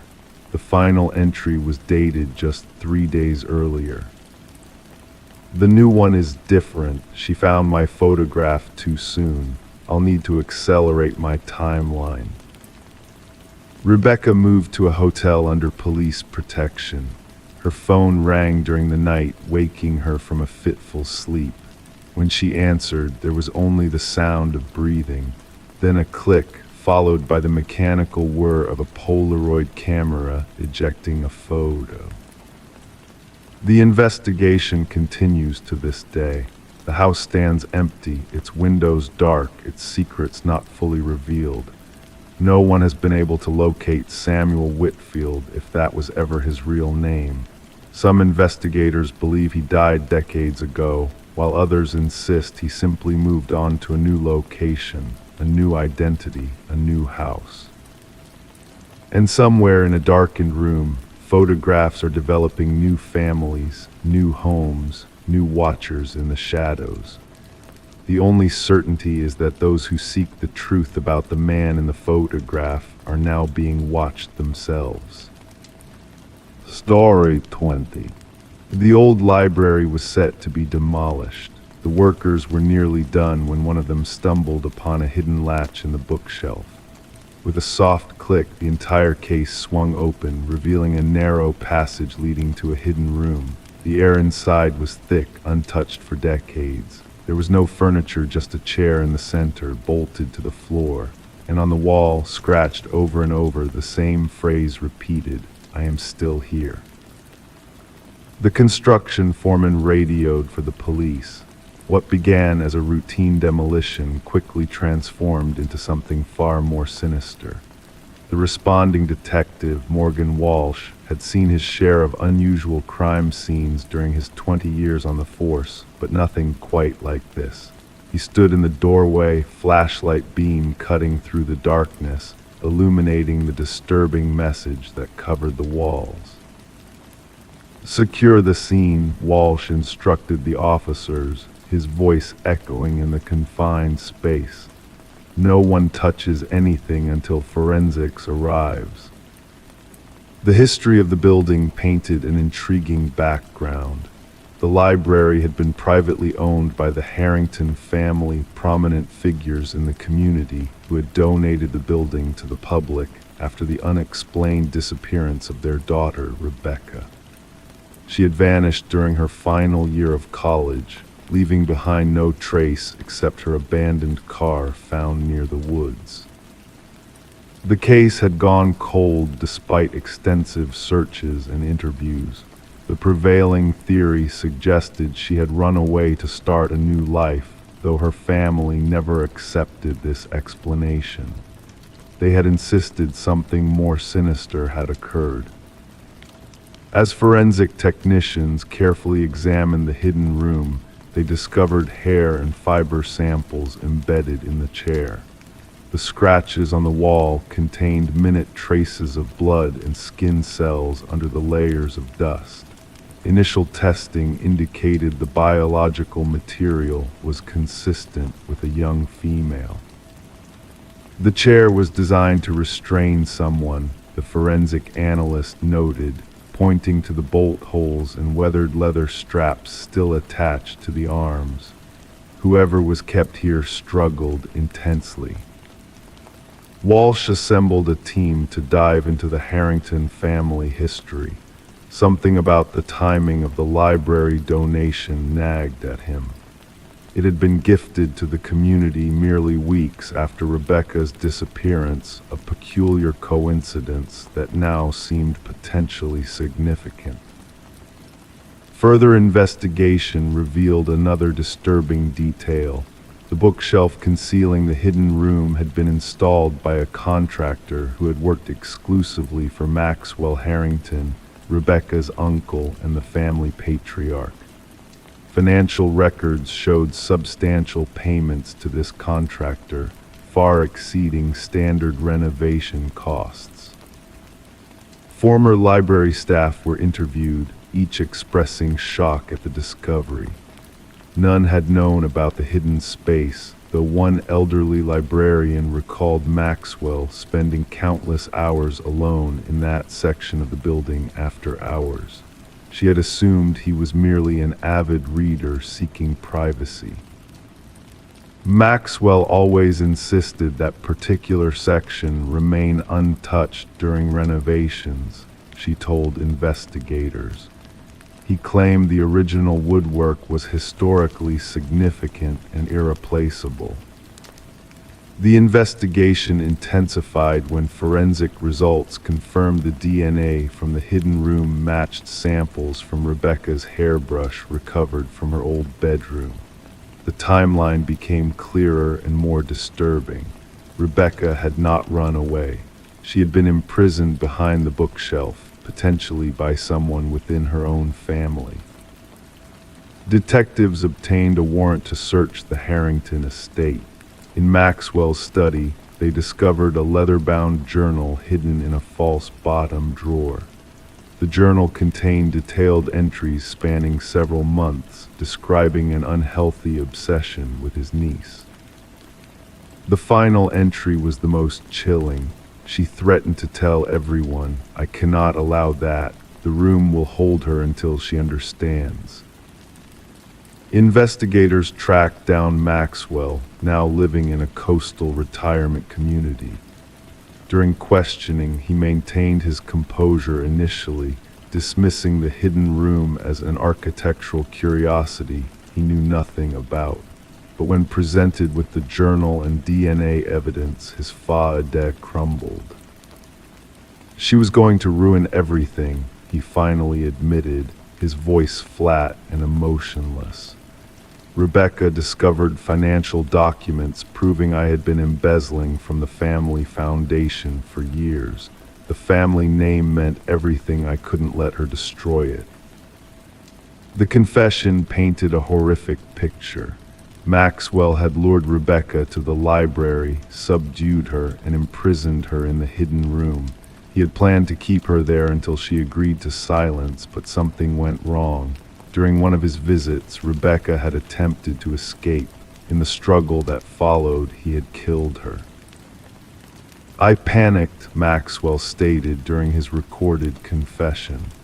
"I buried her beneath the floorboards of the room and sealed it shut. Then I donated the building to ensure no one would ever renovate that section." Ground-penetrating radar confirmed the presence of human remains beneath the floor of the hidden room. Excavation revealed Rebecca's skeletal remains, still wearing the silver bracelet her parents had given her for her 20th birthday. The Harrington family attended Maxwell's sentencing, watching in somber silence as justice was finally delivered.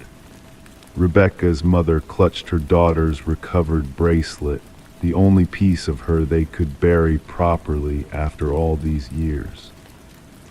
The library demolition was halted indefinitely as it became a site for mourning and reflection. Community members left flowers at the entrance, honoring a life cut short and a truth that had waited patiently behind a bookshelf to be discovered. In a sad twist of irony, it was Rebecca who had the final word. Her message, "I am still here," scratched desperately on the walls, had indeed ensured she would never be forgotten, and that justice, however delayed, would eventually find its way to the light. Story 21. At first, it was just a flicker, a glitch in the baby monitor's feed. The mother dismissed it as interference, but then the audio crackled and a voice whispered, "SHHH, go back to sleep." Her blood turned to ice. She ran to her son's room, heart pounding, but the crib was empty. The window was closed, the door still locked. The only thing out of place was the stuffed rabbit on the floor, its glassy black eyes staring up at her. Rebecca would later tell investigators she screamed until her throat burned raw. The neighbors heard her cries and called emergency services. When authorities arrived, they found her clutching the stuffed rabbit, rocking back and forth on the nursery floor. The 4-month-old infant, Samuel, had vanished without a trace. The initial investigation yielded few leads. No signs of forced entry were discovered. The security system remained armed throughout the night. The recorded baby monitor footage showed nothing unusual until that mysterious voice and static. Investigators were baffled. How could an intruder enter a locked home, take a child, and leave without disturbing anything except a stuffed animal? Rebecca became the primary suspect. Her husband, Daniel, had been away on business. Their marriage had been strained since Samuel's birth. Medical records revealed Rebecca had sought help for postpartum depression. A detective noted her calm demeanor during questioning, describing it as unnervingly composed for a mother whose child had just disappeared. The community whispered behind closed doors. Then came the first breakthrough. The forensic team discovered microscopic fibers on the nursery windowsill that matched neither the household fabrics nor the family's clothing.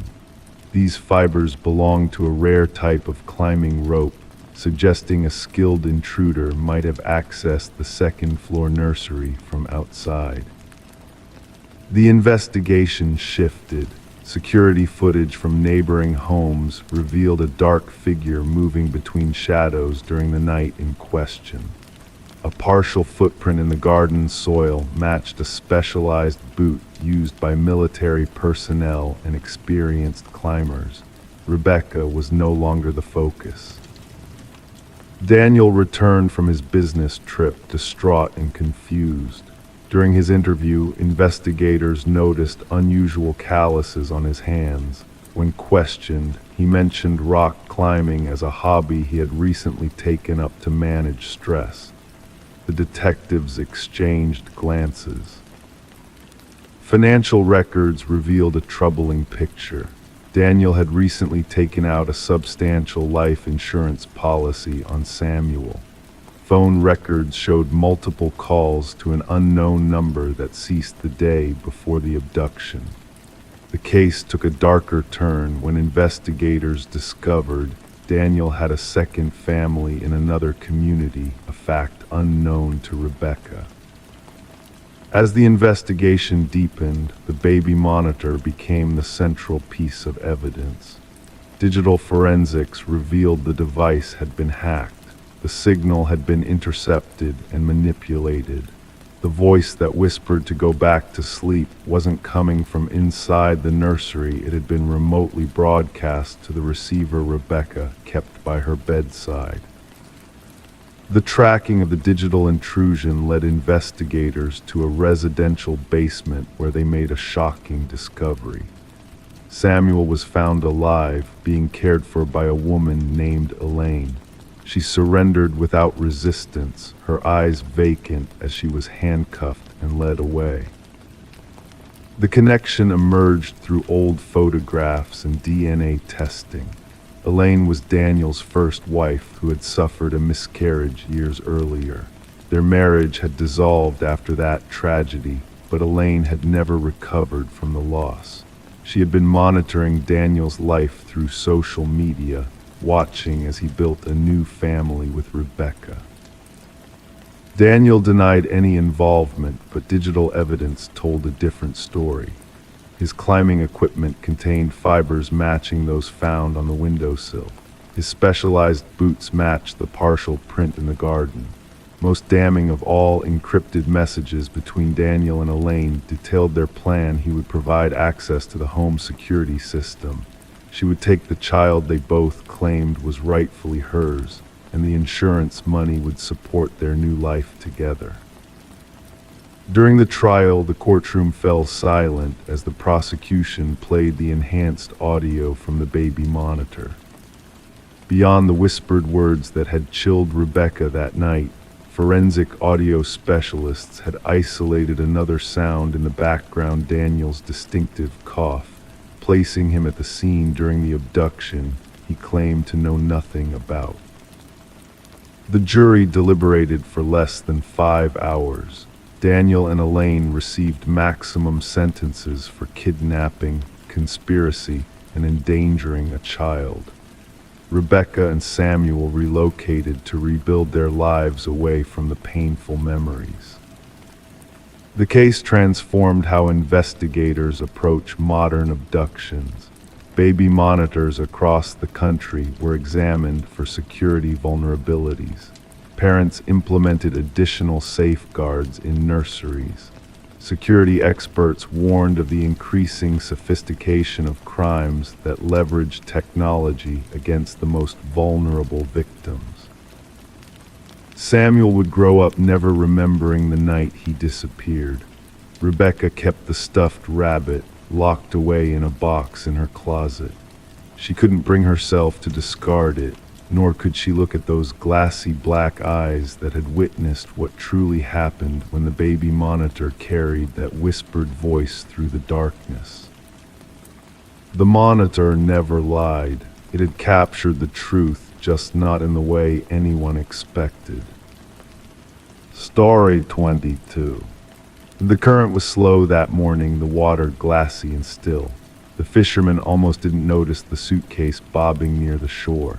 At first he thought someone had dumped old clothes, but as he waded closer, the stench hit him thick, cloying, unmistakable. The case was wrapped in chains, its edges rusted from exposure. When authorities pried it open, they didn't find clothes. They found hair, fingers curled into a frozen grasp, and at the bottom a note: "This isn't the first." Detective Sarah Mercer pressed her handkerchief to her nose as she surveyed the grim scene. The victim was female, mid-30s, with dark hair and pale skin now mottled from water exposure. The medical examiner worked methodically, documenting every detail before the body was removed. What struck Mercer most wasn't the method of disposal, but the care taken with the victim's appearance: nails manicured, hair recently styled, wearing expensive clothing. She wasn't killed here, Mercer noted, watching the water lap against the muddy shoreline. She was prepared, displayed. The victim was identified as Catherine Walsh, a real estate agent known for selling high-end properties. Divorced, no children, she lived alone in an upscale neighborhood. Her colleagues described her as ambitious, meticulous, and private. She had been reported missing by her assistant when she failed to appear at an important showing with wealthy clients. She would never miss that appointment, the assistant insisted during questioning. That sale would have been her biggest commission ever. Investigators combed through Walsh's modernist home. Everything was pristine, almost too perfect. Designer furniture arranged just so, not a speck of dust on any surface. The refrigerator contained perfectly organized meals in identical containers, labeled by day. Her closet revealed clothing arranged by color, shoes in protective bags. The anomaly was in her home office, a drawer slightly ajar. Inside, investigators found a leather-bound journal. The last entry read, "He's watching again. Same car, different plates." Digital forensics revealed something curious in Walsh's email: dozens of messages from unknown accounts. All contained the same phrase, "I see your perfection." All sent at exactly the same time on different days. Her browser history showed repeated searches for home security systems and personal protection devices. Detective Mercer connected these findings with evidence from the crime scene, the careful arrangement of the body, the presentation. "Our killer is methodical," she told her partner. "This wasn't rage, this was ritual." The breakthrough came from an unexpected source. A local pawnshop owner recognized Walsh's distinctive emerald necklace missing from her personal effects. The man who'd pawned it was a regular Michael Linden, a quiet, unremarkable maintenance worker. Surveillance footage showed Linden entering Walsh's building multiple times over several months, sometimes with his maintenance cart, other times without. Always during times when she would be away showing properties. When detectives searched Linden's modest apartment, they found the walls covered with photos of Walsh and other women, all similar in appearance, all taken without their knowledge. Some were crossed out with red marker. Walsh was the third. Behind a false wall in his closet, investigators discovered a shrine. Items belonging to each victim laid out with precision: a brush with strands of hair, lipstick-stained tissues, receipts, keys. Each collection contained a small notebook detailing daily routines, preferences, habits. The interrogation room felt cold when Linden was brought in. With his neat appearance and soft-spoken manner, he seemed incapable of violence. Yet when confronted with evidence, his demeanor never changed. "They were imperfect," he finally said, voice flat. "They presented themselves as flawless, but I saw through it. Catherine's left desk drawer was always disorganized. She missed a spot when she applied her lipstick. Her perfection was a lie." The search for the first two victims mentioned in his note led investigators to remote areas where two more suitcases were recovered. Both contained women with similar appearances to Walsh, both real estate agents who marketed themselves as having perfectionist attention to detail. During his trial, Linden sat motionless, his expression blank as prosecutors detailed his methods. He had stalked each woman for months, learning their routines, entering their homes, studying their lives. When he finally took them, he corrected what he perceived as their flaws, washing and styling their hair, applying makeup with precision, dressing them in their finest clothes before ending their lives. The families of the victims watched in silence as the judge delivered a life sentence without possibility of parole. For Detective Mercer, the case was officially closed, but questions lingered. What triggered Linden's obsession with these particular women? What perceived imperfection in himself was he trying to erase through these acts? The river continued its slow journey downstream, waters eventually clearing of all evidence. But in the precinct on Mercer's desk sat copies of those chilling notebooks, reminders that behind closed doors, in seemingly ordinary lives, darkness sometimes lurks beneath the surface. And sometimes the most dangerous predators are those hiding in plain sight, watching, waiting for a single flaw to reveal itself. Story 23. It arrived in the mail, wrapped in a plain envelope with no return address. A single brass key worn with time. The homeowner didn't recognize it, but something about it felt familiar. When she slid it into every lock she owned, nothing turned. It wasn't hers. But when she placed it on the coffee table, the old grandfather clock in the hallway let out a single, hollow chime despite having been broken for years. Sarah Miller reported the strange occurrence to authorities after finding the mysterious key. What seemed like an odd mishap soon unraveled into one of the most disturbing criminal investigations the quiet suburban neighborhood had ever witnessed. The responding officer initially dismissed her concerns. A key in the mail, perhaps a mistake, he suggested. But Sarah insisted something felt wrong. The officer reluctantly took the key as evidence, mostly to appease her, placing it in a small evidence bag that would later become central to a sprawling investigation.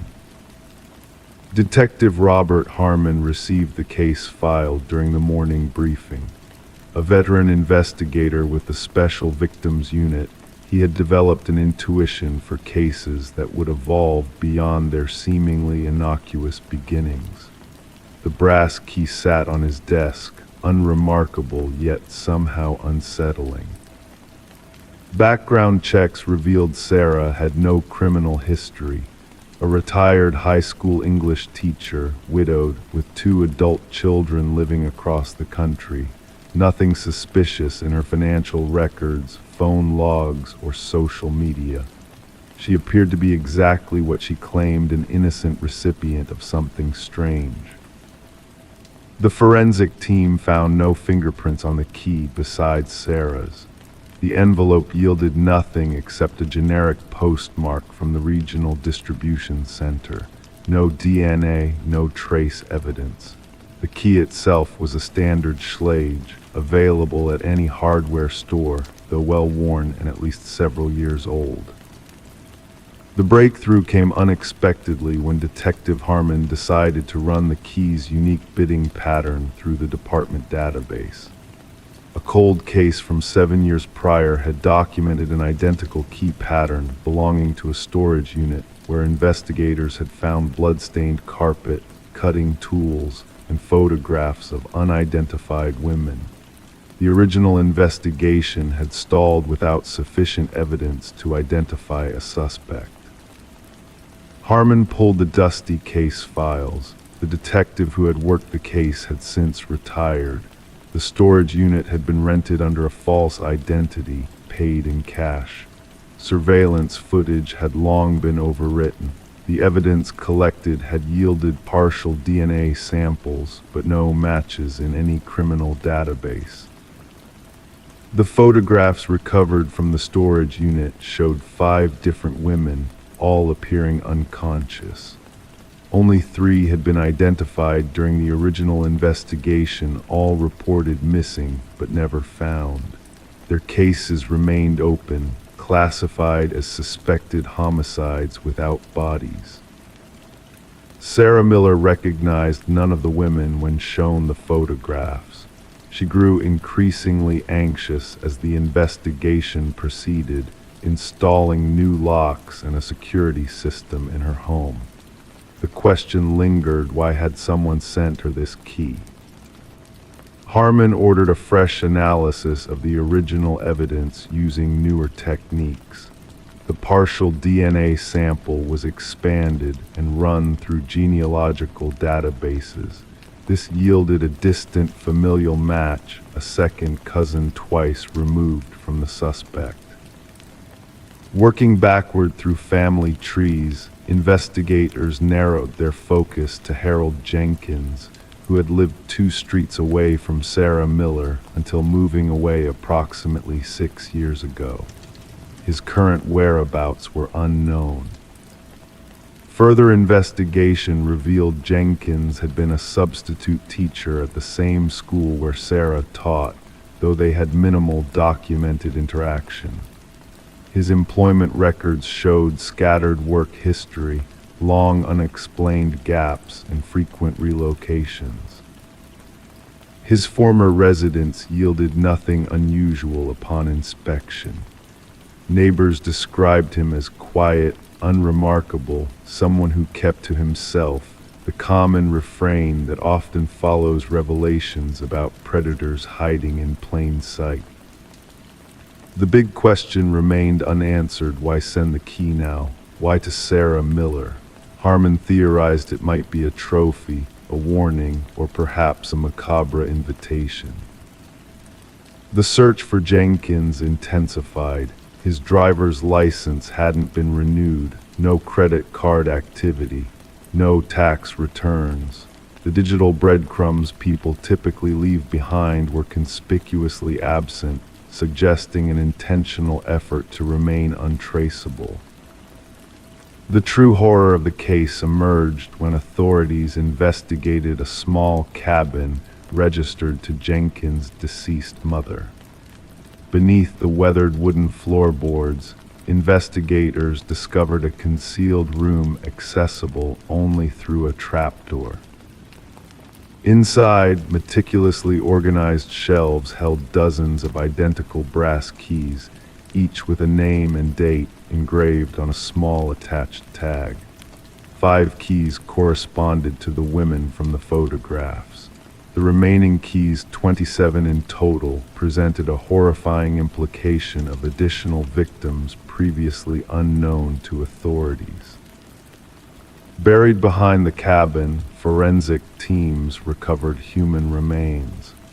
The excavation continued for weeks as investigators unearthed multiple bodies in varying states of decomposition.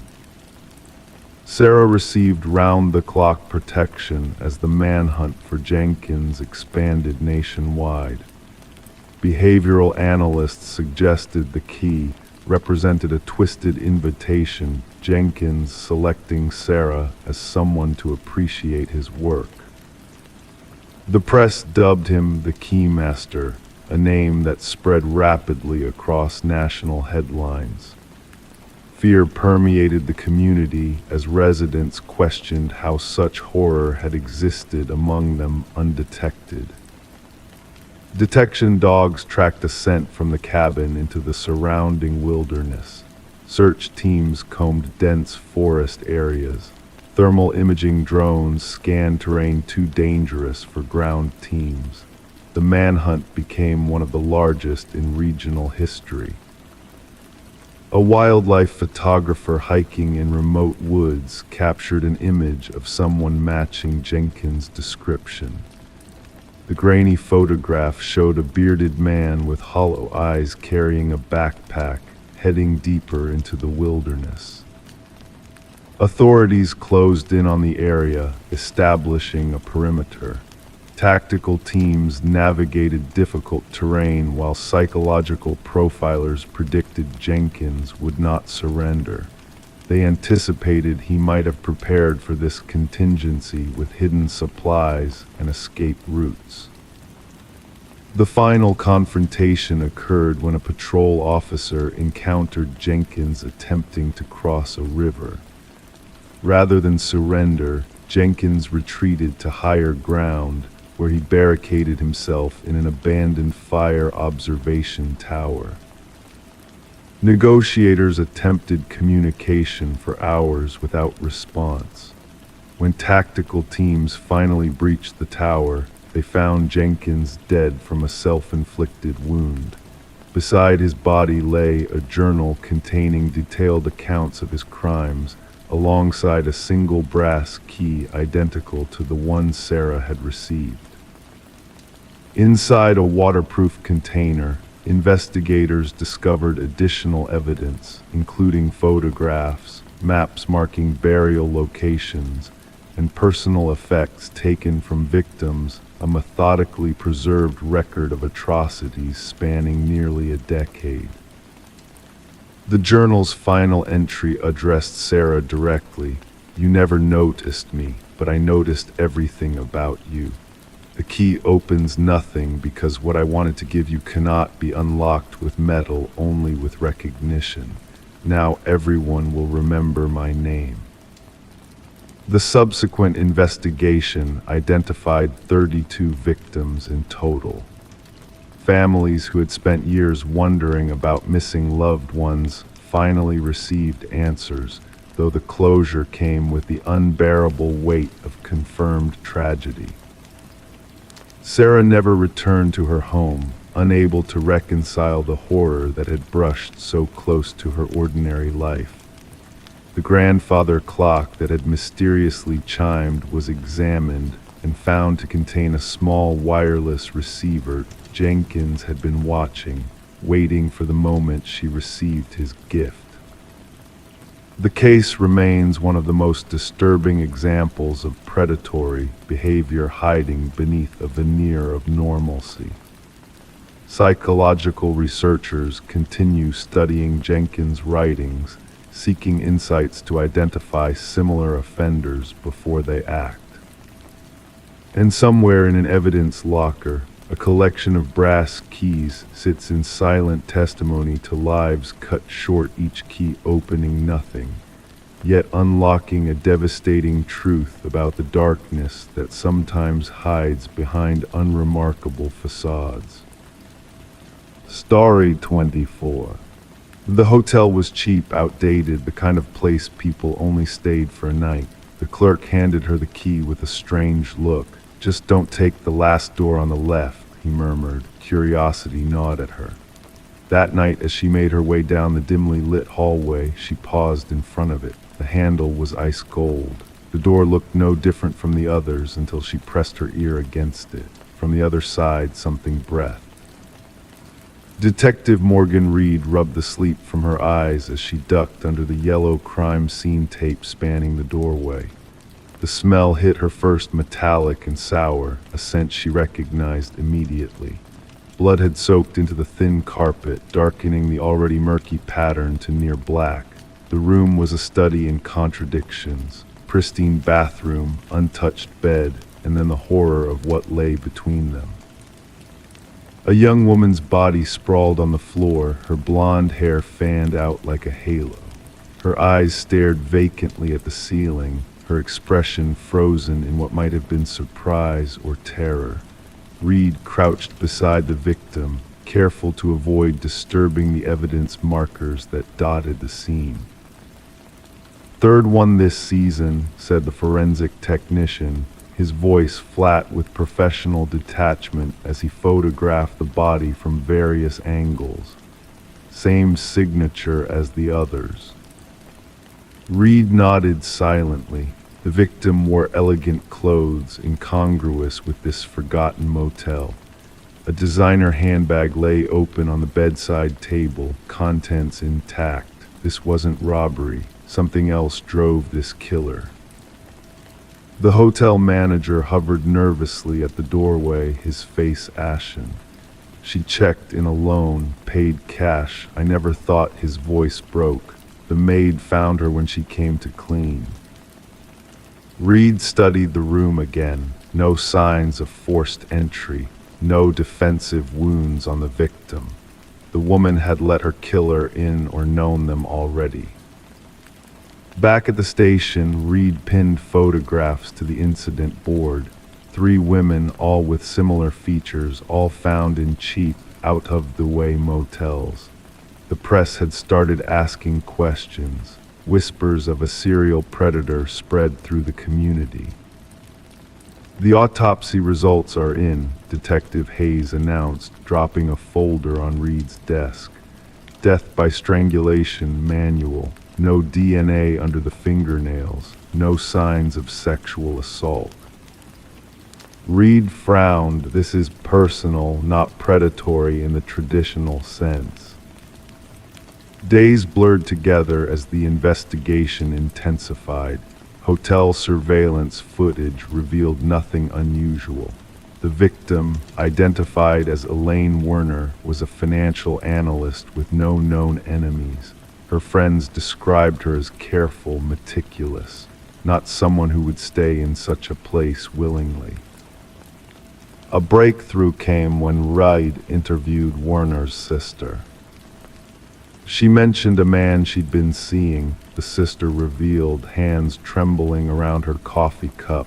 Someone from work. She was secretive about it, said he was complicated.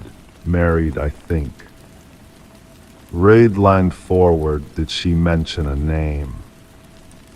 She called him C, that's all she would say. The investigation shifted to Werner's workplace. Colleagues described her as professional, private. None knew of any relationship, but when Reed searched Werner's desk, she found a business card tucked inside a desk calendar. Charles Emerson, Senior Vice President. Emerson presented the perfect facade when questioned, concerned, helpful, appropriately distanced. His alibi seemed solid, dinner with his wife and another couple. but something in his eyes made Reed uneasy. "Did you know Elaine Werner outside of work?" Reed asked casually. A flicker crossed Emerson's face, so brief anyone else might have missed it, only professionally. Later that week, forensics matched partial fingerprints from Werner's handbag to Emerson. When confronted, his facade cracked. "We were involved," he admitted, "but I ended it. She threatened to tell my wife." "Well, enough to kill her?" Reed asked. Emerson's expression hardened. "I never went to that motel." Yet hotel records told a different story.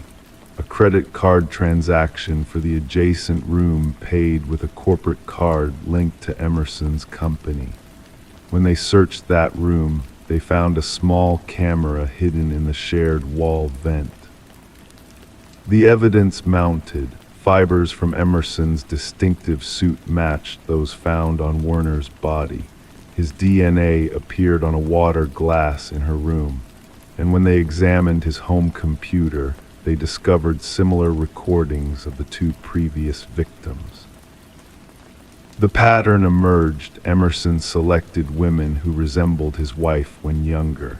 He convinced them to meet at specific motels, always choosing the room next to the last door on the left, a room he had already prepared with surveillance equipment. He recorded their encounters, then returned later to eliminate the evidence, the women themselves. In the interrogation room, Emerson's composure finally shattered. "They were going to ruin everything," he whispered. "My reputation, my marriage, my life." The trial was brief but sensational. 3 families watched as justice unfolded in the sterile courtroom. Emerson never showed remorse, maintaining the blank expression that had served him well in the corporate world. The judge sentenced him to life without parole. As officers led him away, Reed caught his eye. For just a moment, she glimpsed something behind his mask, not humanity, but its absence, a void where empathy should have been. The media called it the door on the left case. Psychologists studied Emerson's pathology. True crime enthusiasts dissected every detail. But for Reed, the case never truly closed. Sometimes, walking down hotel hallways, she found herself counting doors, wondering what secrets might breathe behind them. In the evidence locker, locked away from public view, 3 identical hotel keys remain tagged and catalogued. Physical reminders that some doors, once opened, can never be closed again. Story 25. She wanted to repaint the nursery before the baby arrived. The walls were a faded blue, the kind that held years of stories beneath its layers. As she rolled on the first coat, the white paint revealed something beneath letters, barely visible at first, then sharper, clearer. A message scrawled beneath the surface. "Don't let it hear you." Her breath caught. She stepped back, and that's when she saw it, tiny handprints in the fresh paint, too high on the wall for any child to have made. The discovery in the nursery of the Morgan residence marked the beginning of what investigators would later call the Whispering House case. The young couple had purchased the Victorian-style home just months before for what seemed like an impossibly low price. The real estate agent had mentioned minor cosmetic issues, but nothing about the property's dark history. Detective Sarah Klein pressed the doorbell, notebook in hand. A woman answered, her pregnant belly prominent beneath her paint-splattered overalls. Dark circles rimmed her eyes. She hadn't slept in days. The detective noted the woman's trembling hands as she recounted finding the message and the handprints. "The previous owners moved away suddenly," the woman explained. "The neighbors said they left in the middle of the night. No moving truck, just packed essentials in their car." The detective walked through the historic home, footsteps creaking against aged floorboards. Standing in the nursery, she examined the partially painted wall. The message was still visible where the new paint had been hastily abandoned. Next to it, 5 small handprints pressed into the wet paint, positioned at adult shoulder height. Back at the precinct, Detective Klein pulled records on the property. The house had changed hands 8 times in 30 years, an unusually high turnover. Each family had stayed less than 2 years. More disturbing were the child welfare reports filed for 3 of those families. Children reporting whispers from the walls and someone watching them sleep. The detective dug deeper, requesting construction records and historical documents. The house had once belonged to Alina Blackwood, a wealthy widow with no children of her own who had operated a small orphanage from the property during the early industrial era. Newspaper clippings referenced 5 children who had disappeared from her care. Authorities at the time suspected they had run away, common for orphans of that period.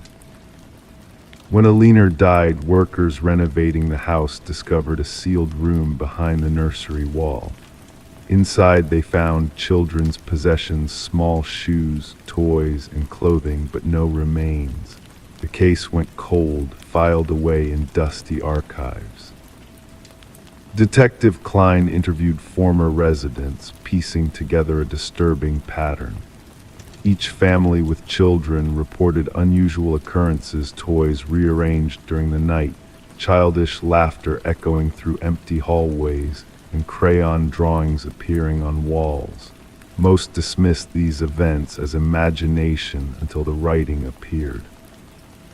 The message varied slightly between accounts: don't let them find you, don't make a sound, don't let it hear you.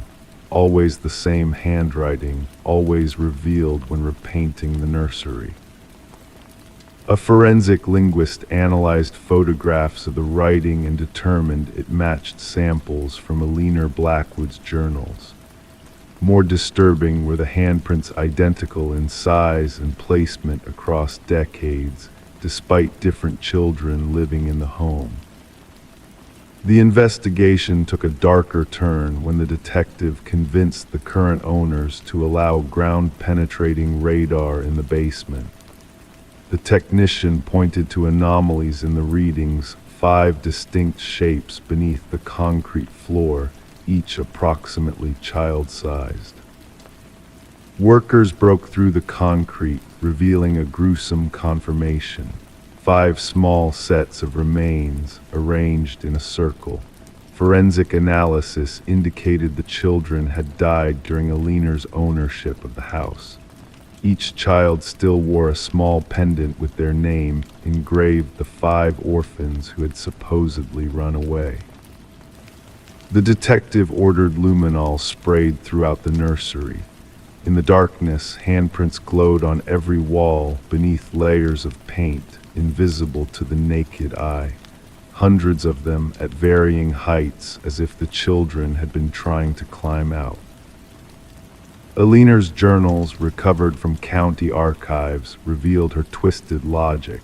She believed orphaned children possessed special spiritual energy. By sealing them in the hidden room, she thought she could harness their life force to extend her own years.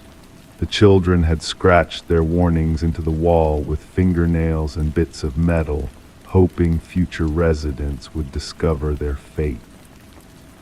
The case closed with the proper burial of the 5 victims.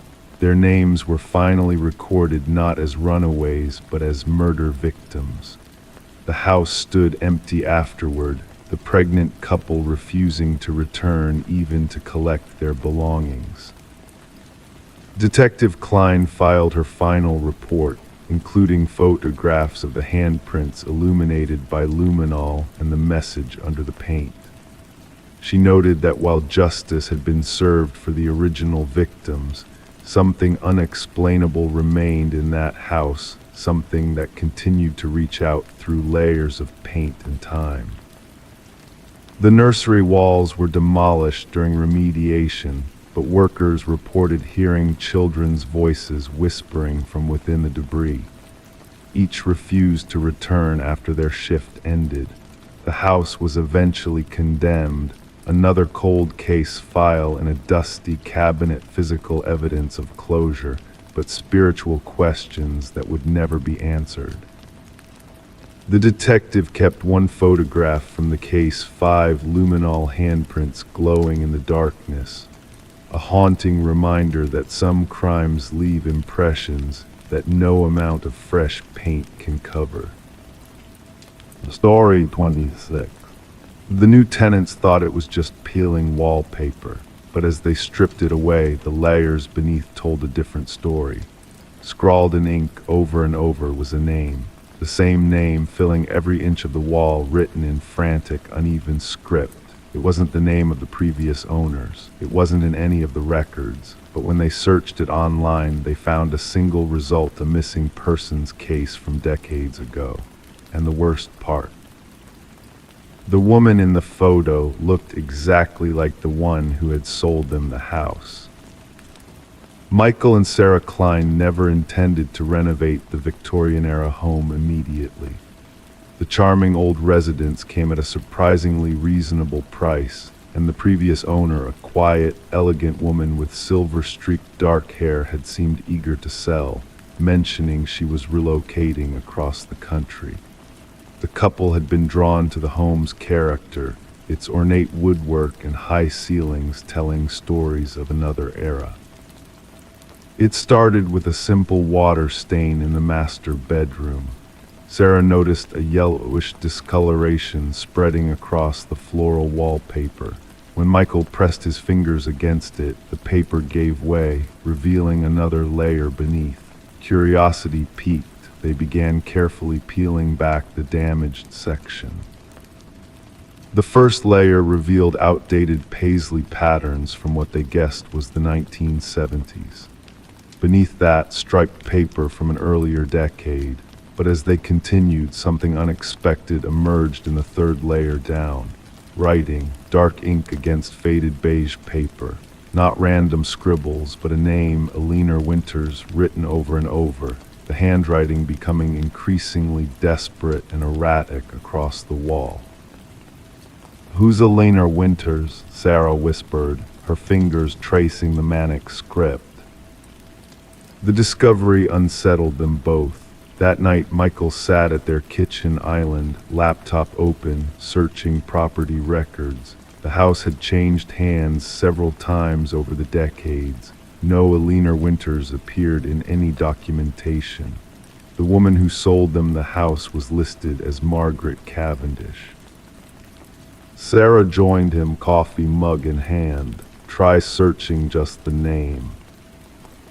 The internet search yielded sparse results until they found an archived newspaper article, digitized from microfiche. Elena Winters, aged 27, reported missing during winter months. The black and white photograph showed a young woman with dark hair and distinctive eyes that matched those of Margaret Cavendish, the woman who had sold them the house. "This article is from 30 years ago," Michael said, voice barely audible above the hum of the refrigerator. "Margaret would be about the right age now, but..." Sarah swallowed hard. The missing woman never had closure. No body found, no suspects named. Their curiosity evolved into an obsession. Sarah contacted the previous homeowners, working backward through county records. The renovation halted as they devoted evenings to their makeshift investigation. They learned that Margaret Cavendish had owned the house for only 7 months before selling to them, unusual considering the extensive paperwork and inspection process they'd endured. The detective assigned to the cold case had retired years ago.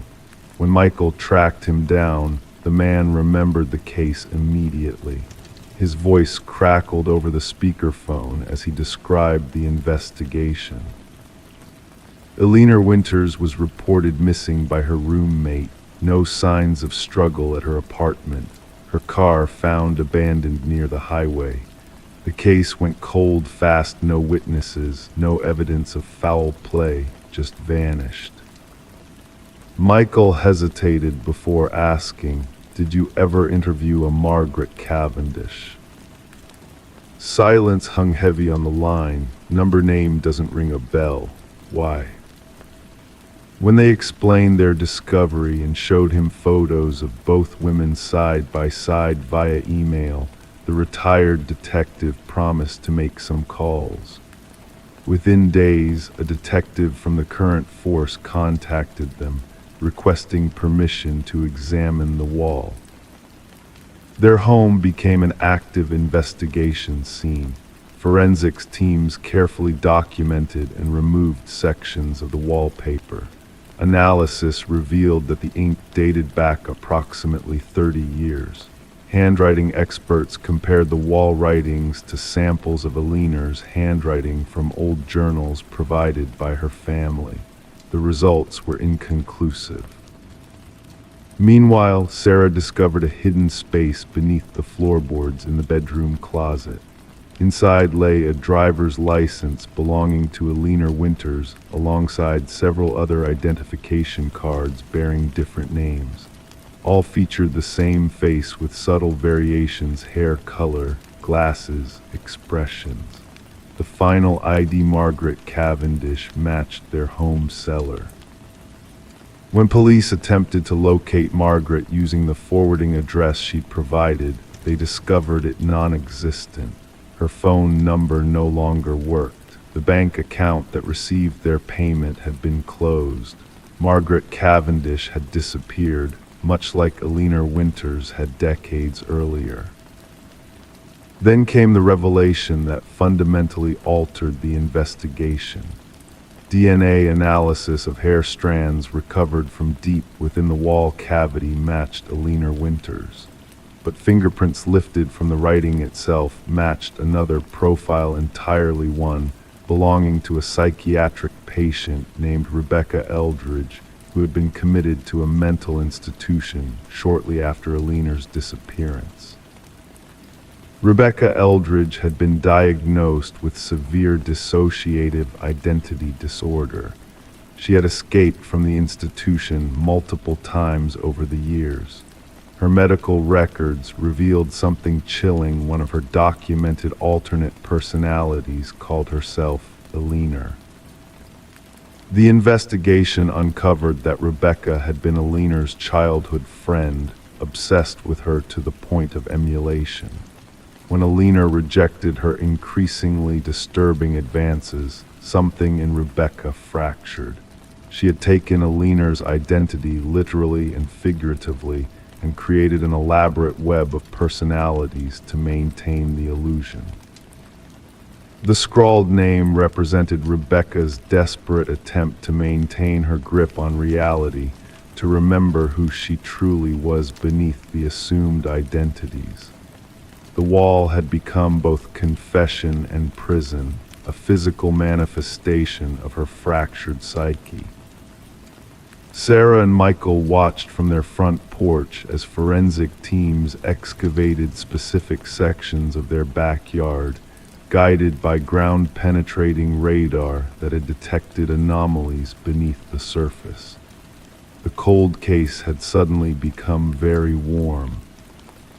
The remains recovered from beneath the garden belonged to Alina Winters. Rebecca Eldridge, known to Michael and Sarah as Margaret Cavendish, was eventually apprehended attempting to cross the border with yet another identity. When confronted with evidence, the personality presenting as Margaret collapsed, and another emerged, one who confessed to killing Alina in a jealous rage. The names on the wall had been both memorial and manifestation of guilt, written by a fractured mind trying to hold onto fragments of truth despite itself. For Alina's family, justice arrived 3 decades late. For Michael and Sarah, their dream home became infamous, a footnote in true crime history, forever known as the house where the walls themselves confessed to murder. Story 27. The new homeowners thought it was just a quirk how the old intercom system crackled late at night, a relic from another time, rewired but long forgotten. Then one night the husband pressed the button out of curiosity. A whisper crackled through the speaker. "Why did you come back?" He jolted back, his hands shaking. His wife, standing behind him, whispered, "I never said that." The Victorian manor sat nestled among ancient oak trees, its weathered exterior belying the renovated modern interior. Daniel and Meredith Parker had purchased the property at a surprisingly reasonable price, despite the real estate agent's nervous demeanor during the walkthrough. The intercom system, a vintage feature connecting all rooms, had been one of the selling points for the history-loving couple. Detective Sarah Reeves pulled up to the property, gravel crunching beneath the tires of her unmarked vehicle. The call had come in as a potential break-in, but something in the dispatcher's voice suggested there was more to the story. The tall figure of Daniel Parker greeted her at the door, his pallor evident even in the dim porch light. "It started with the intercom," he explained, leading Detective Reeves through the grand foyer. "Just static at first, then whispers, then full sentences. My wife thought I was imagining things until she heard it too." In the living room, Meredith sat rigid on an antique sofa, hands clutching a steaming mug that remained untouched. "We found something behind the wall," she said without preamble. Daniel wanted to expand the kitchen pantry, and when he took down the drywall, her voice faltered. Behind the wall, wrapped in deteriorating plastic, they had discovered a small leather-bound journal. Detective Reeves donned gloves before carefully opening its brittle pages. The handwriting, elegant yet frantic, belonged to someone named Alina, the apparent previous owner. The entries detailed her growing suspicion that her husband Vincent was planning to harm her. The final entry was dated 30 years ago, Daniel explained. After that, nothing. The previous owners claimed they bought it from an elderly man who moved to a retirement community.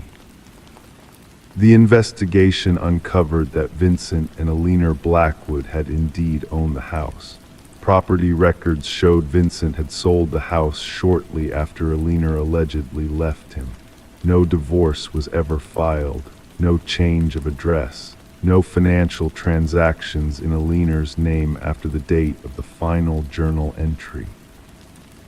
Detective Reeves assembled a team to examine the property thoroughly. Ground-penetrating radar revealed anomalies beneath the concrete foundation of the garden shed. As investigators broke through the decades-old concrete, the truth emerged in the form of human remains. Forensic analysis confirmed the skeleton belonged to a woman in her 40s, with evidence of blunt force trauma to the skull. A gold wedding band found among the remains bore an inscription, "To Alina, my eternal love." The case against Vincent Blackwood built rapidly. Now elderly and living in a care facility, his mind was sharp enough to understand the charges brought against him. When confronted with the evidence, his response chilled even the seasoned detective. "She wouldn't stop talking," Vincent said, his voice eerily calm. "Always chattering through that damned intercom, checking on me, questioning me. I disconnected it, but she rewired it herself. Said she wanted to always be able to reach me, no matter where I was in the house." He looked up, eyes vacant. "I just wanted quiet."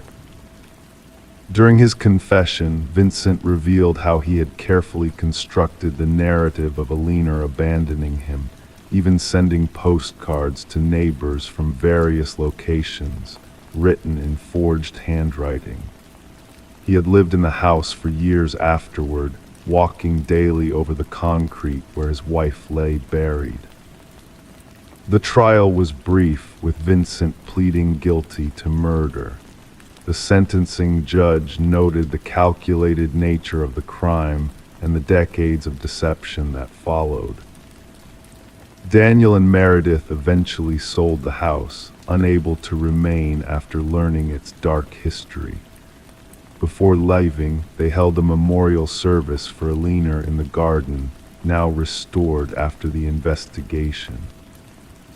The intercom system was removed during renovations by the next owners. Workers reported hearing static and whispers during the removal process, though they attributed it to interference from their power tools. Detective Reeves visited the Blackwood case file one last time before it was archived. As she closed the manila folder, she reflected on how the house itself had seemingly reached across time to reveal its secret. The justice system had finally caught up with Vincent Blackwood, but only because Alina had found a way to make herself heard. The case became known among local law enforcement as the house that answered back. Detective Reeves would sometimes drive past the property on her way home. She never stopped, but she would slow down, window rolled down slightly, listening for whispers carried on the breeze.